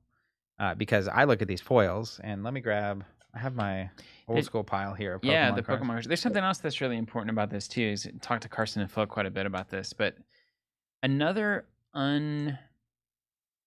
unstated reality when it comes to collectability and people talking about I'm a collector, I love collecting, etc., is that you also you have to have cards that are nice enough looking and that feel special and valuable to make you want to collect them. And B, I think you need to have a reasonable expectation around how hard it is to collect a set of these cards. And so, for instance, I don't know what the number they landed on, but I think it was something like 40 or 60 foils in this first set total. Yeah, I don't remember the exact number, but keep going. And like a flat rarity. So any given foil is just as likely to be seen as any other given foil. Important to note, flat rarity across the board. Yeah. So every alt art pirate is as equally rare as any other alt art pirate. All the regular cards are just as rare as the regular stuff, and the foils being the exact same. So there's no like chase foils. Like a lot of games will do like Vader. Getting the Vader foil is actually way harder than getting all the other cards foil. Does anyone out there watching live know if I have the Charizard and Blastoise and Venusaur here in front of me? Was Charizard in base set Pokemon actually any more rare than the other ones, or was he just more sought after? Because I think the math on him dropping compared to the others was no different than the rest of them. It's just that he was the one everyone was after. I would be curious if their foil was flat rarity, basically. Cool. That's so cool to see these cards again. But point being, like, if you have 17 different special treatments of 45 different cards, and nobody can make really heads or tails of, okay, well, there's 17 alt arts, and then there's a frameless 25 frameless alt arts, and then there's an alt art that also has a gold ring around it, and then there's a serialized 5 of 20. The more you do that stuff, I feel like you can certainly reach a certain point where, like, it's just not even fun to collect because it's so unknown and weird and, like, obtuse, basically. So for this, it's like, if they said to me, there are 40 foil cards in this set, and you get 1 foil per pack, it's like, you know what? I think I have a reasonable shot at actually getting those 40 foils and maybe trading to get them, you know? And so it's like, well, that actually makes me want to maybe try. Whereas if they said there's 80 foils, and then there's 25 foil alt arts, and then there's 28 alt arts that are serialized, and I would be like, okay, now I'm just get the playset. Well, I think that's something early Pokemon specifically did well, which is only so many of the cards even came in foil. Yeah, exactly. And they actually did it where not every pack had a foil. Yeah. And so when you opened a foil, it was exciting both because not every pack had a foil. I think it was 1 in 5 or something roughly. And also, every time it was a foil, and I won't say every time, there was like Ditto that some people have been to, but it's not like Charizard to me or Blastoise or whoever. It's like it's a notable thing. And, you know, there's some that you maybe don't want as much as others, but that's different. People depend on different things. There are obvious ones. If you get one of the legendary birds, or you get Mewtwo, or you get one of the original 3. But even when it was not one of the big ones, it still felt like notable. I remember occasionally, you know, you go to Tulsa and you convince your mom to stop at Vintage Stock, you get like 2 packs, and you open a foil, and it'd be like a foil Ninetales. And the whole way home, you're just like looking at this card. And by the time you're home, it goes back to this is what I have, so I'm going to use it and figure out how to make it a thing. But it was very evident what was special. Yeah. And you didn't need to explain it. Yeah. You didn't need to say it. You didn't need to serialize it. It was just like, this is a rare thing. There are cards, and then there are foil cards. It's in my binder. I took it to school. It's like, no one else has a foil Ninetales. So now I feel real cool about that. Or I trade it for something else that I really want. It's like a whole thing. Pokemon. So anyways, flat rarity. Apparently Charizard was no more rare than any of the other ones. Yeah, cool. It was just the one. That's what they're doing. People same thing. were after. Yeah, where you were heading somewhere with that. Yeah, then we got started looking at these Pokemon. Yeah, I'm just looking down at these guys. What I was saying was that collectability, I think one of the key aspects of it is actually creating a set of things that can be reasonably collected. And that a lot of publishers really miss that because they keep pushing the envelope on more special treatments and more special treatments and more special treatments. I mean, when I go to the Cyberpunk Kickstarter page, I check out instantly. And I think for some people, it's noisy. Some people are like, yep, I'm going to get this. And a lot of them are going to resell it. Like, I get that. There's a big speculator piece on that one in particular. But some people, I guess, think, oh my God, there's so much to collect. How awesome. But then a lot of people, and I think these are the people that don't say anything, are just like, I'd rather just have a playset because there's just too much noise in this. But if you tell me, again, there's a decent number of foils in the set, decent number of alt arts, you can reasonably collect all of them over the course of a year. Yeah. That's what I do with Sorcery. Well, I think that's it relates to the earlier comments about pulling back and peeling back. You're talking about filming games instead of streaming them. You're talking about, there was another example you gave at some point. But it's essentially like, okay, you do the first set of Pokemon, and it's like, well, this went really well. It's like, let's just add a little bit. You know, they had I think it was the Rocket set, they added the Dark Raichu, which was like number 83 out of 82 or something. And it's like, this is like the hidden foil that you can get. And then it's like slowly but surely open a modern day Pokemon pack. I think they look absolutely awful. And it's just like noise to the max. And you've lost I'm an old man. But I think I don't. They look awful, Zach. Well, They don't all look awful. They look so but busy. I think most of them are just hyper busy. It's a lack of confidence. But it's that like you keep having to stack one thing on another and another and another on top to make it new and exciting and appealing. And it's like novelty is your thing and not actually just creating things that are really desirable. Like the fundies. Yeah, and that's where I think you have a game like Sorcery and this as well with Here Be Monsters. Once a year is a confident statement to be making. Mm-hmm. And part of it is like, what are you capable of even making? But it's this idea that like, we don't need to constantly be shoving this in your face for you to keep wanting to play this. Yeah. And we have designed something that we think you can play all year and not get tired of. Mm-hmm. And collect all year. Yep. And just kind of take your time and enjoy it. Imagine that. That's enjoy the point. It. Yes. And it's like, yeah, I mean, look at Magic. They keep pumping out more and more sets and more products. And that is one way to create more sales. Mm-hmm. But at the end of the day, if you never have time to slow down and enjoy the thing, what's the point of doing any of this stuff? So one set a year, flat rarity. There is foils. I think on the collecting side, occasionally the foil gets replaced with a treasure card. We should talk about that. And they have that on the thing. I'm glad they hit their first stretch goal, which is an alt art card that's exclusive to the campaign for people anyone that backs it will get it. And they revealed if they hit 50,000, which they're getting close to, there will actually be a treasure card that's exclusive to the campaign. And they kind of talked about that a little bit, but basically the way this works, and I love this. I also love the way these cards look. It's like a map-looking card. I love maps. And you guys know I love maps. So you imagine you open your booster pack. Normally you get the one foil in the back. Mm-hmm. And so let's say you've been going through booster packs. You've opened a box or two. I don't know how rare they're going to be. And then you see, oh, it's not a foil. What is this card? It's a treasure card. It's a treasure card. And so the treasure card has 3 little circles on it that show a zoomed-in clip of a piece of art. And basically, that art is from the alt art cards that come in the packs. And so if you take the treasure card and you find the other 3 cards, right, and you mail those physically in, I'm a child again, right? And you mail those physically in. They put them in an envelope. Put them in an envelope. Seal it. Stamp it. Address it to Super Pirate Industries. Yep. Mm-hmm. It goes to whatever. We need a clever name for a pirate Santa Claus. A Sandy Claus. And then it comes back and you get a treasure card of some kind. So it's not like the treasure hunt map super card, rare, but like unique. The only way to get it this way. Cash this treasure card in with these 3 alt arts, and there'll be different treasure cards showing different things. So like you might open a treasure card and I open one, and they're not the same thing. Yeah. So we're looking for different things. And this kind of mimics to me Sorcery in another way, where one thing, my wife is not a card gamer, but she does enjoy opening Sorcery with me. And I think part of that is because it's very evident when you have found something that, not because it's shiny, not because it's like, you just know when something's cool. Mm-hmm. Yeah, you know when you see it. Yeah. And I remember when we first opened Alpha after the Kickstarter showed up, we were like a box and a half in, and then I realized I hadn't read a single card. Like I was just looking at the art, and we were talking about the art and the card and stuff. The reason I say that is, picture getting, most of the way through a box, you open a treasure card. And suddenly, now you have to really closely examine all those alt arts you just did. And it's like, okay, well, we found one. But one of the alt arts, I can see the image. Now we need the other 2. Yeah. And it's like, okay, every time we're opening a pack now, it's not just, what's the foil?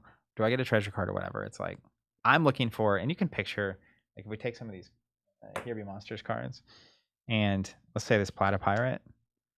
Like, it's just zoomed on this little piece of map over here in the corner. Like a tiny little piece of just a tiny little thing. So you got to actually appreciate and look at the art. That's what Sorcery makes you do. Yeah, weird.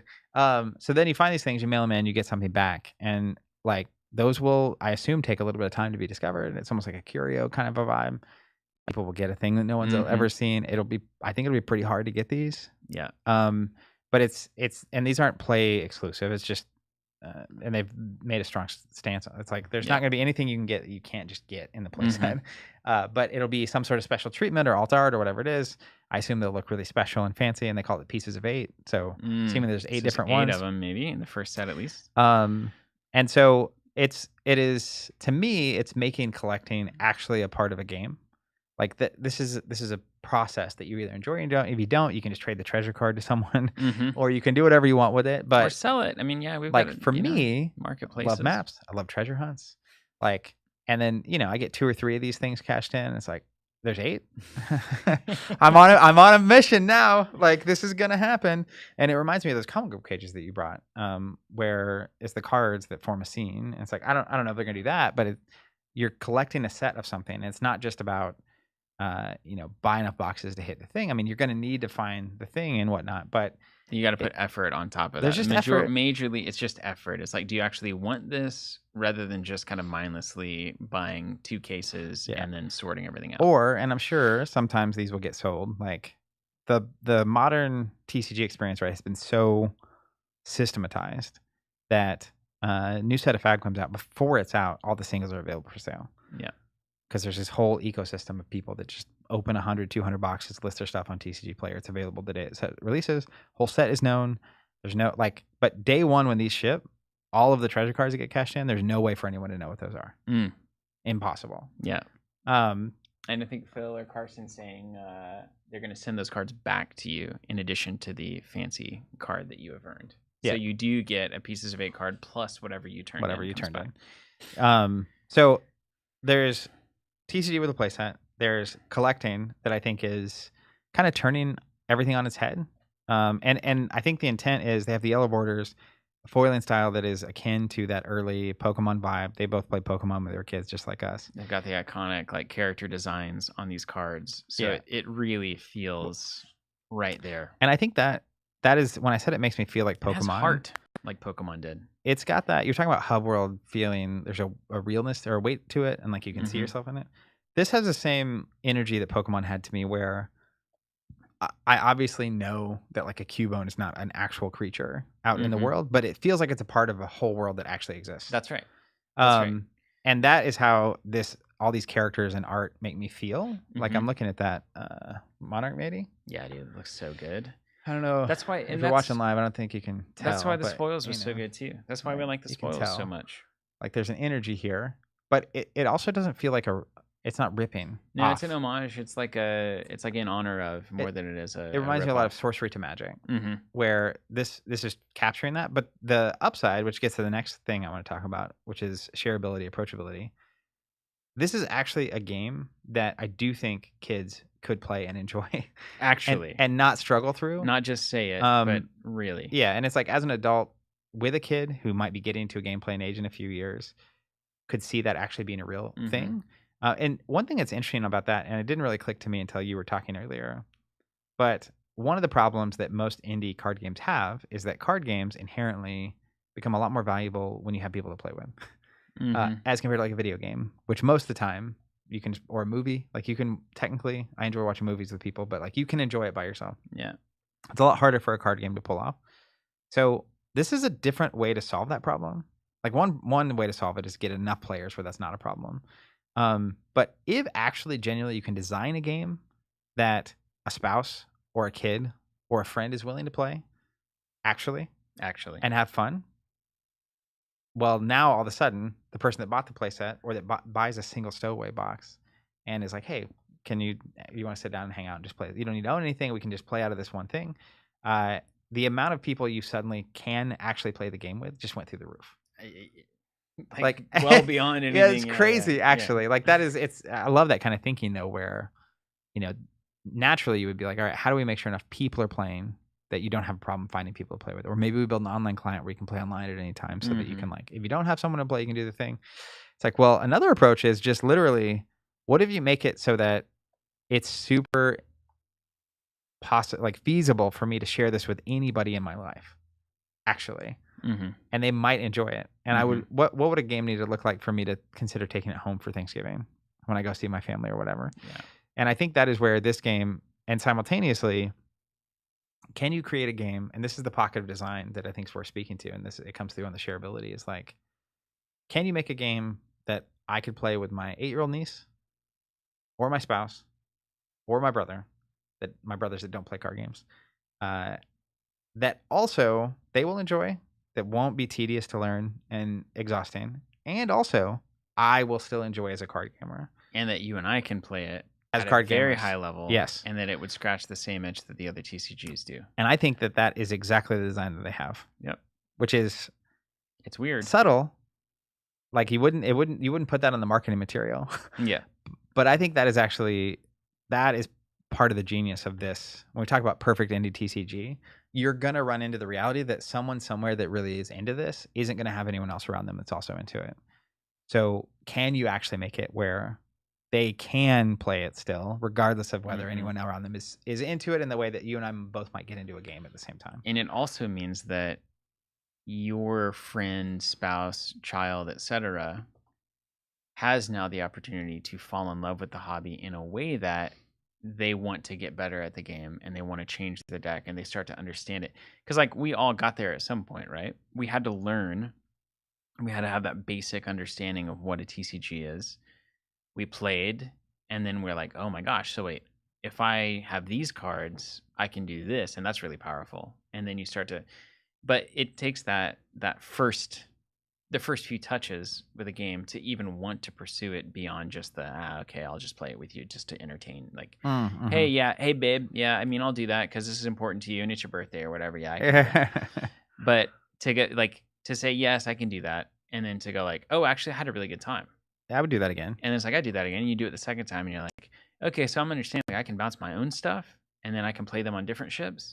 Okay, yeah. Well, and as you're doing all that, it's like you start to have, it takes ultimately, it's the same thing we experienced. At least I can't speak for you. For me, it's the same thing I experienced with Pokemon when I was a kid, which is you start playing, and all of a sudden, you get that Monarch matey enough times, and it's this foil version of it. And it's like every time you draw this, you're like, oh, I love this guy. I love this character. And suddenly you're like, this is my character. And then you're like, wait a second, there's other versions of this character, like alt arts or whatever. There's a shiny version, or whatever it is. And that's where I again, you can just I think about, and this is a hypothetical, but I think about my daughter being 8. And we open one of those treasure cards, and then us scanning through cards to try to. It's like a treasure hunt you're doing with your kid, and like I think that'll be really appealing for some parents and kids. And that is a shared experience that Flesh and Blood is not going to offer.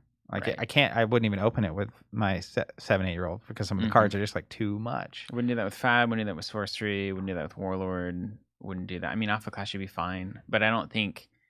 I can't imagine like Piper being stoked about Alpha Clash. Yeah, but you can imagine her being stoked about Monarch mating. Absolutely. Yeah, and Cannon Floof. Yeah, for sure. For sure. That's what I mean by the Same Pokemon. Thing with Shannon, It's just there's a playfulness to it, and there's characters that you can find that you can potentially attach to, that has that Pokemon energy.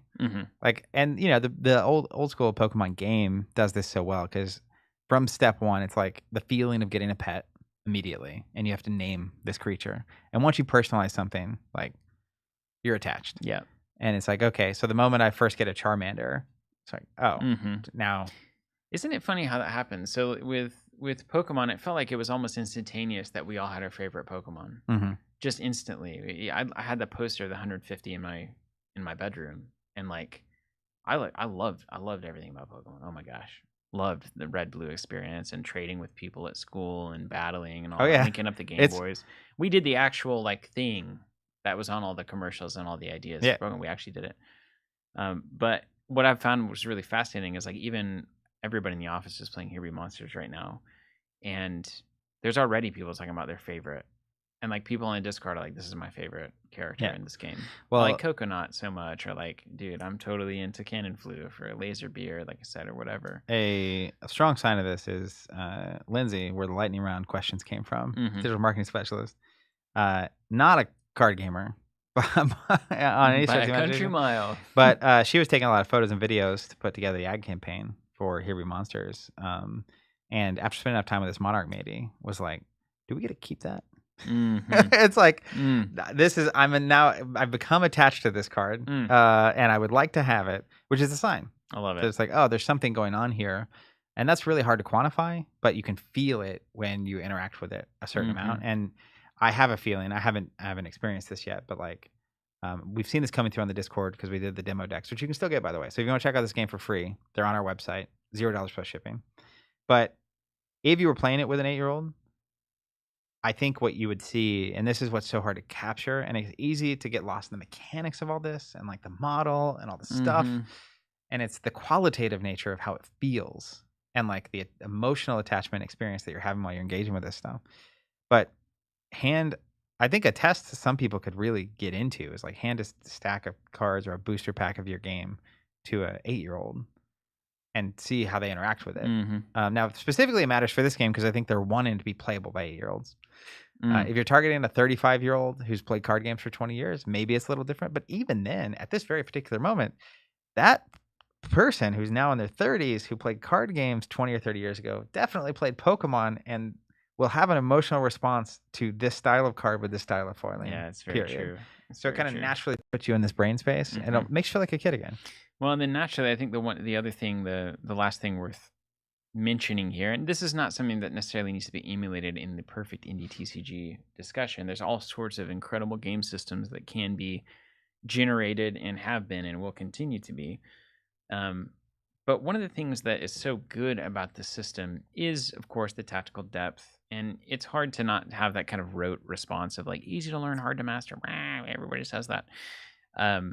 It actually does represent that. But it's the fact that it has such a low onboarding burn to it that just even as somebody who's played a million card games is so refreshing to not have the, well, here's the 16 phases of this game, and here's what you do at the start of this phase and the end of this phase, and then here's the order of operations, here's the stack that you need to resolve, here's how this attack stack can be modified by these other things, but there's this exception, and so then somebody's learning the game, and they try to do a thing, but, oh, you can't actually do, I know you think you should be able to do it now, but you can't do it now, because actually this other weird nuanced rule, we had to put that in, because if you could do that now, that would break these other cards. That there's none of that happening is great. And obviously there is instant stuff happening, so there's a stack of some kind that will need to be resolved. But the reality of it is you have 3 ships that automatically come out. You load those ships with pirates. You try to get a higher number on your side of the board than on their side of the board. If you do that, you go try to find the treasure, which is one of 3 victory points that you can get. If you get 2 of the 3 victory points, then you win the game. And that is easy to understand. It's easy to tell somebody right off the bat, here's the basics of the game. And then you get 3 actions. And usually it's like, play a pirate. You put a pirate on the ship. Okay, now you have 5 points. I have 0, so you're currently winning. You got to get a pirate on each ship. And then if you have more points than me, you can go try to get that victory point. And it's like, we're off to the races. I mean, we're going. And so then the complexity and kind of the interesting interactions that keep TCG players coming back and the synergies and the weird combos and stuff that you can discover, that all happens well after we've had to give the spiel of 10 minutes on how to even start playing the game. We can start playing this game within 60 seconds. Yeah. Like, and we took it to American Solera. We did a whole check out this, and a lot of those people were pretty advanced card game players. Some of them weren't, though. Picked it up in literally under a minute or 2. Yeah, it's a minute or 2 tops. And now we're playing a game, and then you realize, oh, so that's the power of a hidden shanty. And it's like, oh, so like if I get a really big power on a singular pirate, there are cards that can just make it a negative. Oh, now that's really bad for me. And then I start to realize, okay, so you put together this like unstoppable combo on one of your ships. So I can just use 3 actions, play 3 pirates, and then fire the cannons and blow that ship up, and you lose everything. It's like, so I'm incentivized not to like go super hard in any one direction, or that's else the tension right there. And then you start to really get it within 10-15 minutes. You're like, let's do this again. Like you lose, you win, you want to play it again. Well, I think that's the exact tension, because when I've played almost every game, it feels like I do this crazy turn. I'm way ahead, thinking I'm about to claim a treasure. You go and you completely ruin all my plans. And then I'm starting my next turn thinking, how am I going to get out of this? And by the end of my turn, I'm thinking, how are they going to get out of this? Yeah. But it's this tension, but it's tension without like mental strain. Like I didn't, even being new, and a lot of times it's harder when you're new because you're like figuring out all the lines and stuff. There's a lightness to it that isn't a lack of depth, but it's just not burning as much on the brain. It is, and aside from all the weird, like Keyforge had just some strange, the way that you had that battle line and it could expand indefinitely, and you could tap stuff and do abilities. And this game's very limited: 3 ships, 4 pirates on each, etc. I love games at this point that are always going to be self-contained to a very specific like space. And Hub World does the same reality, thing, right? With the grid. I'm a huge Sorcery is the same way. Here Be Monsters is this, where you know that you don't need maybe a giant table randomly because some deck can just play a million cards. And board states can only get so complicated. Yes. And I do think a built-in reality being the the first time you put a 4th pirate on any ship, it fires its cannons and blows up an opponent's ship. Yeah. Also means the board state never gets unruly. Yeah. And like, it can only get so complicated, and then it constantly is just like the grass getting cut. You know, it's like mowed down over and over again. And the point tracker really helps with that, being able to count tens really quickly. But aside from all of the weird nuances of Keyforge, it has a similar, I get to the required number of amber that I need to forge a key, then it goes to you. How can you get out of this situation? And then you find a way to steal or remove, and then you're going to get a key. And then I'm like, oh, I need to. So then it's back over to me. But the difference is, like, my problem with Keyforge inevitably was that, like, the draws did have a huge impact on what you're actually capable of doing. There was sometimes you just drew the wrong faction symbols, you chose the faction to play, and then you had 2 of everything, and it wasn't enough. You can always draw cards with your actions. You can build up. There's a hand limit, so you can't get, but you have these long-term, through the course of the game, strategic decisions that, as a card gamer, allows me to basically hold a card for a long period of time until it's the right moment to drop it and dramatically alter the landscape. Yeah, and I do really like, there are colors in this game, but there's just synergy between the colors, not like actual restrictions. So there's no silos. You can play a 5-color deck or however many. You can maximize all the colors and just play whatever card you want. That's why the seal works so crazily well, right? You just shuffle up and play.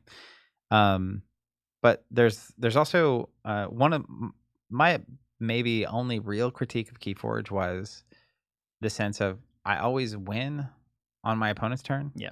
And they just kind of acknowledge and take a knee, and then it's like, oh, you won.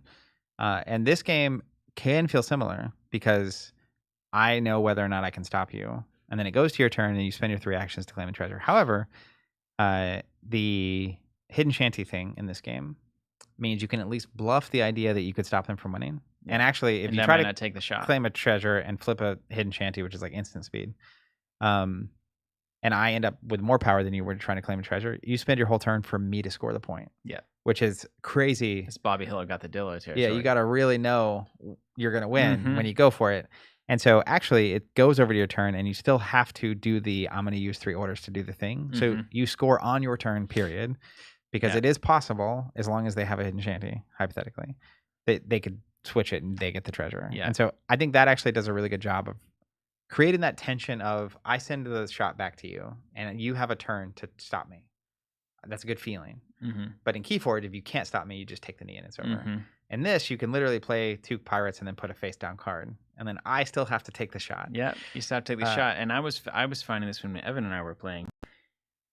If I felt like let's say I was only 5-6 points ahead, and he had 2 hidden shanties down, they were on the same ship. I was like, well, rather than search, I'm just gonna go kill that ship and then get rid of those hidden shanties. And now you got to try again. And so it could have been a total bluff, but I actually was incentivized, or at least my risk tolerance was so low that I didn't want to seek the treasure, even though I may have won the game doing it, because I wanted to try to get a more clear win condition on the table before. Which makes sense. And there are more clear win conditions. Yeah. Zach's saying this. I actually agree. I agree. Keyforge needed, and so one thing that happens here is when someone scores a treasure, the whole board gets cleared. All the ships, all the pirates, everything's gone. Keyforge doesn't. Yeah. And so a lot of times you can have these kind of steamrolls happen because you're so far in ahead and I don't have an answer, and then it just keeps getting worse. It is an interesting thing where you're basically playing to 2, the first person to score 2 points, and every time someone scores, you're kind of resetting. Yeah. Which naturally also creates a moment where a lot of times you spend your whole turn scoring the treasure or finding the treasure. And you usually spend more cards to get the treasure because you obviously have more power than them and whatnot. And so it naturally means if you know you can't stop them, you could also just spend your turn drawing 3. Yeah. And then you're loading up. It's like, all right, you got this one, but I'm going to come out guns a-blazing because you're going to spend your whole turn. I have a hand ahead of you now, and I'm going to get to go first. And so we're off to the races. Yeah, they spend their turn. They're left with 1 card, and then the board wipes. They've got 1 treasure, but you've got 6 cards, and you take the first 3 actions. Yeah. And it's like, this is a nice little back and forth that we get. So in the end here, and if you have anything else to add, feel free. One quick question, Zach, before we recap, which I think is a notable thing, is organized play. So Team Hisu saying, I'd like the hot take on how Here Be Monsters works in the LCG discussion previously about getting organized play involvement from brick and mortar stores with LCG/1-year releases. I have a couple of thoughts on this, but feel free. Yeah, I mean, unless you want me to kick it off. I think my initial response to that would be, I don't think Here Be Monsters is coming in assuming that they're going to get a ton of local retail support.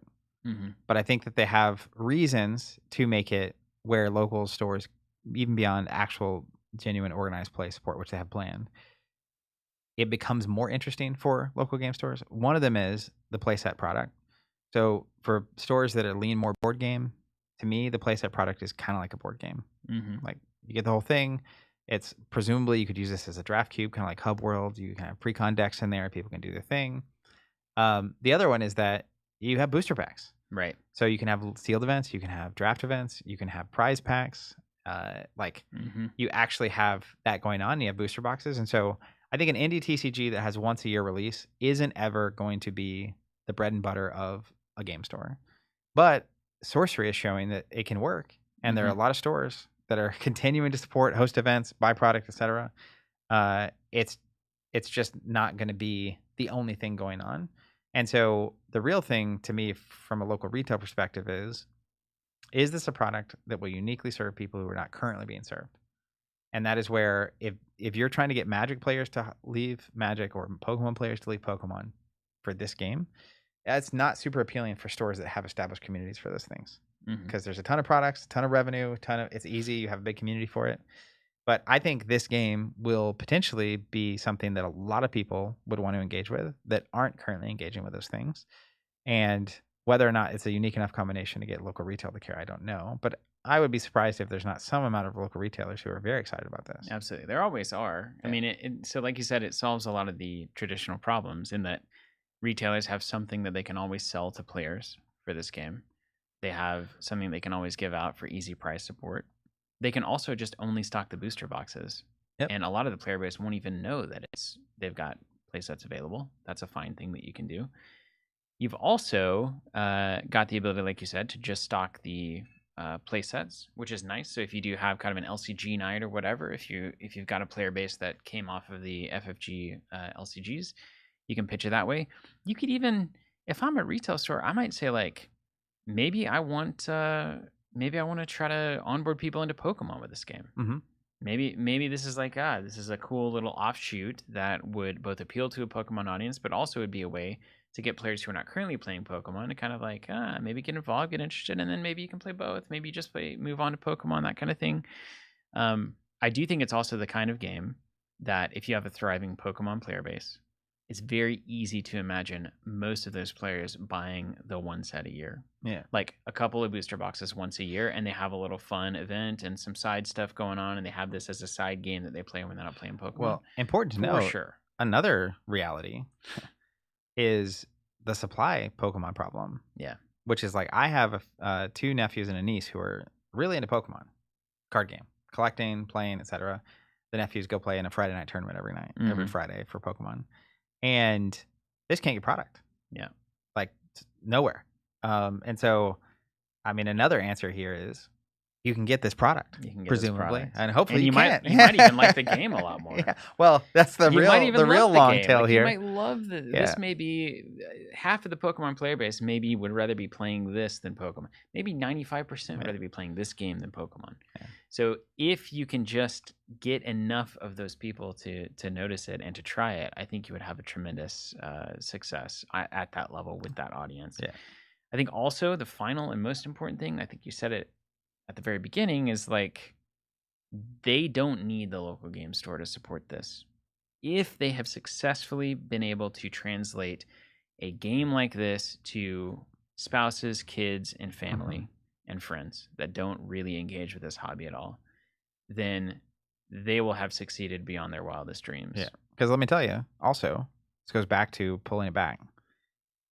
When I was a kid, Pokemon, even today, Pokemon does not need a local game store.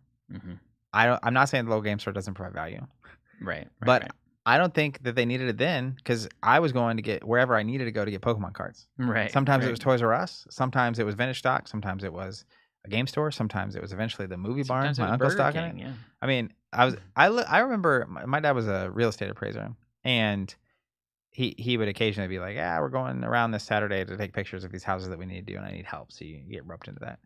And like my whole excitement of that was like, okay, we're gonna end up in some towns, and we're gonna. It's like I'm gonna see pawn shops or little bookstores or whatever, and it's gonna be like, Dad, can we go check and see if they have Pokemon?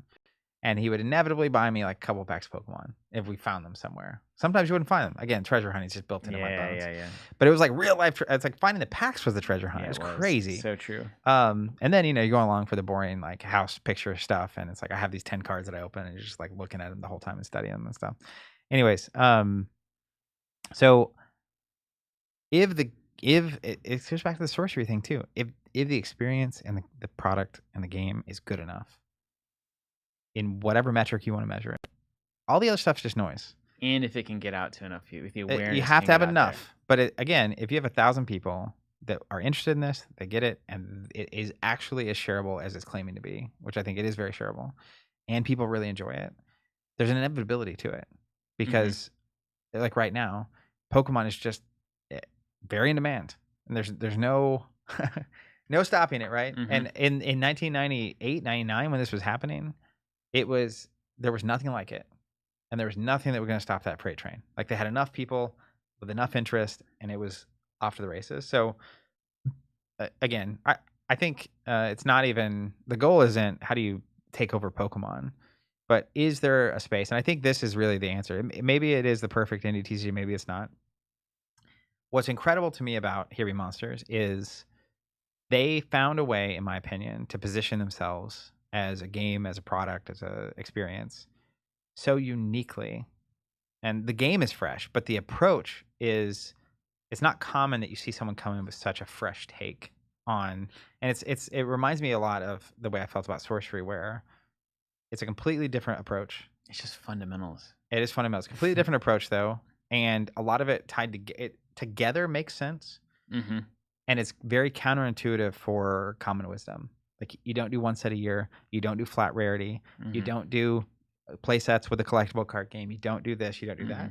But you look at what they're why they're making this and what they believe in. You can read through the whole Kickstarter page, and it all clicks together in a way that makes sense. And I hope that it's going through the goalpost in a way that people get really excited about. And sometimes you go through the goalpost of mixing, different ideas from different areas, and no one wants it, right? Yeah. And I don't think that's what this is, but there is a fundamental amount of awareness and interest and even funding, literally through crowdfunding, they have to have for it to succeed. And so if anything we have said is anywhere near appealing to you, I highly recommend checking out their Kickstarter campaign. Carson and Phil, incredible people. They put so much work into this over the past 5 years, and I think it's worth your time. And if you have any doubts, check out the demo deck. I think it is worth seeing and playing, and it's not going to be for everyone. I get it. And when do you think the first set is releasing? So they had a timeline. They have a timeline on the Kickstarter. I think all the art is done, as far as I can tell. I think Carson's been working on this for 1,000 years. They have a little. Let me find it. And they have a lot of information here about various things, but let me find it. There is shipping and fulfillment. There we go. So Zach, I feel that, Zach M. July is when the campaign ends. August to November, final alt art and card design tweak. So I think they have a percentometer or state of development. So core artwork is 99.9% done. Alt artwork is 45% done. Gameplay mechanics are 85% done. Packaging design 70% done. Pirated nicknames for each other 110% done. Absolutely. So they're really far along. It seems like alt arts are the biggest area that they need to do work in. Yeah, it looks like they're aiming for probably Q2 of next year. Yep. I love that this is actually a realistic timeline. Well, they're all realistic until they don't work. Yeah. So August, November, final art, card design tweaks. December, finalized print files. January through February, manufacturing proofs. March through May, ships for manufacturing. That seems that's a reasonable. That's actually a reasonable estimation. I think with where they're at right now, that's pretty reasonable. Yeah. Sweet. Yeah. Thank you, Zach. Thank you, everybody, for listening. Thank you for being there out there in the live stream too, hanging out. It's about 100 folks listening to us. That's great. Back this game, check it out, $25. Get your stowaway box. Just look at the cards, get the demo deck. If you have thoughts, comments, counterpoints, check out our industry discussion channel on the Discord and or Be Monsters channel. And I guess if we need to be better about like kind of getting the endpoint conclusion here, is a TCG that releases full play sets of every set, that releases one set a year, and that has a level of approachability that is well beyond most anything else in the TCG space. So it can be shared with friends, family, and kids. The perfect approach to an indie TCG. Yes or no? Please give us the answer in the comments of this YouTube video or wherever else we are talking to you. And we will see you all next time. Thank you so much for being here.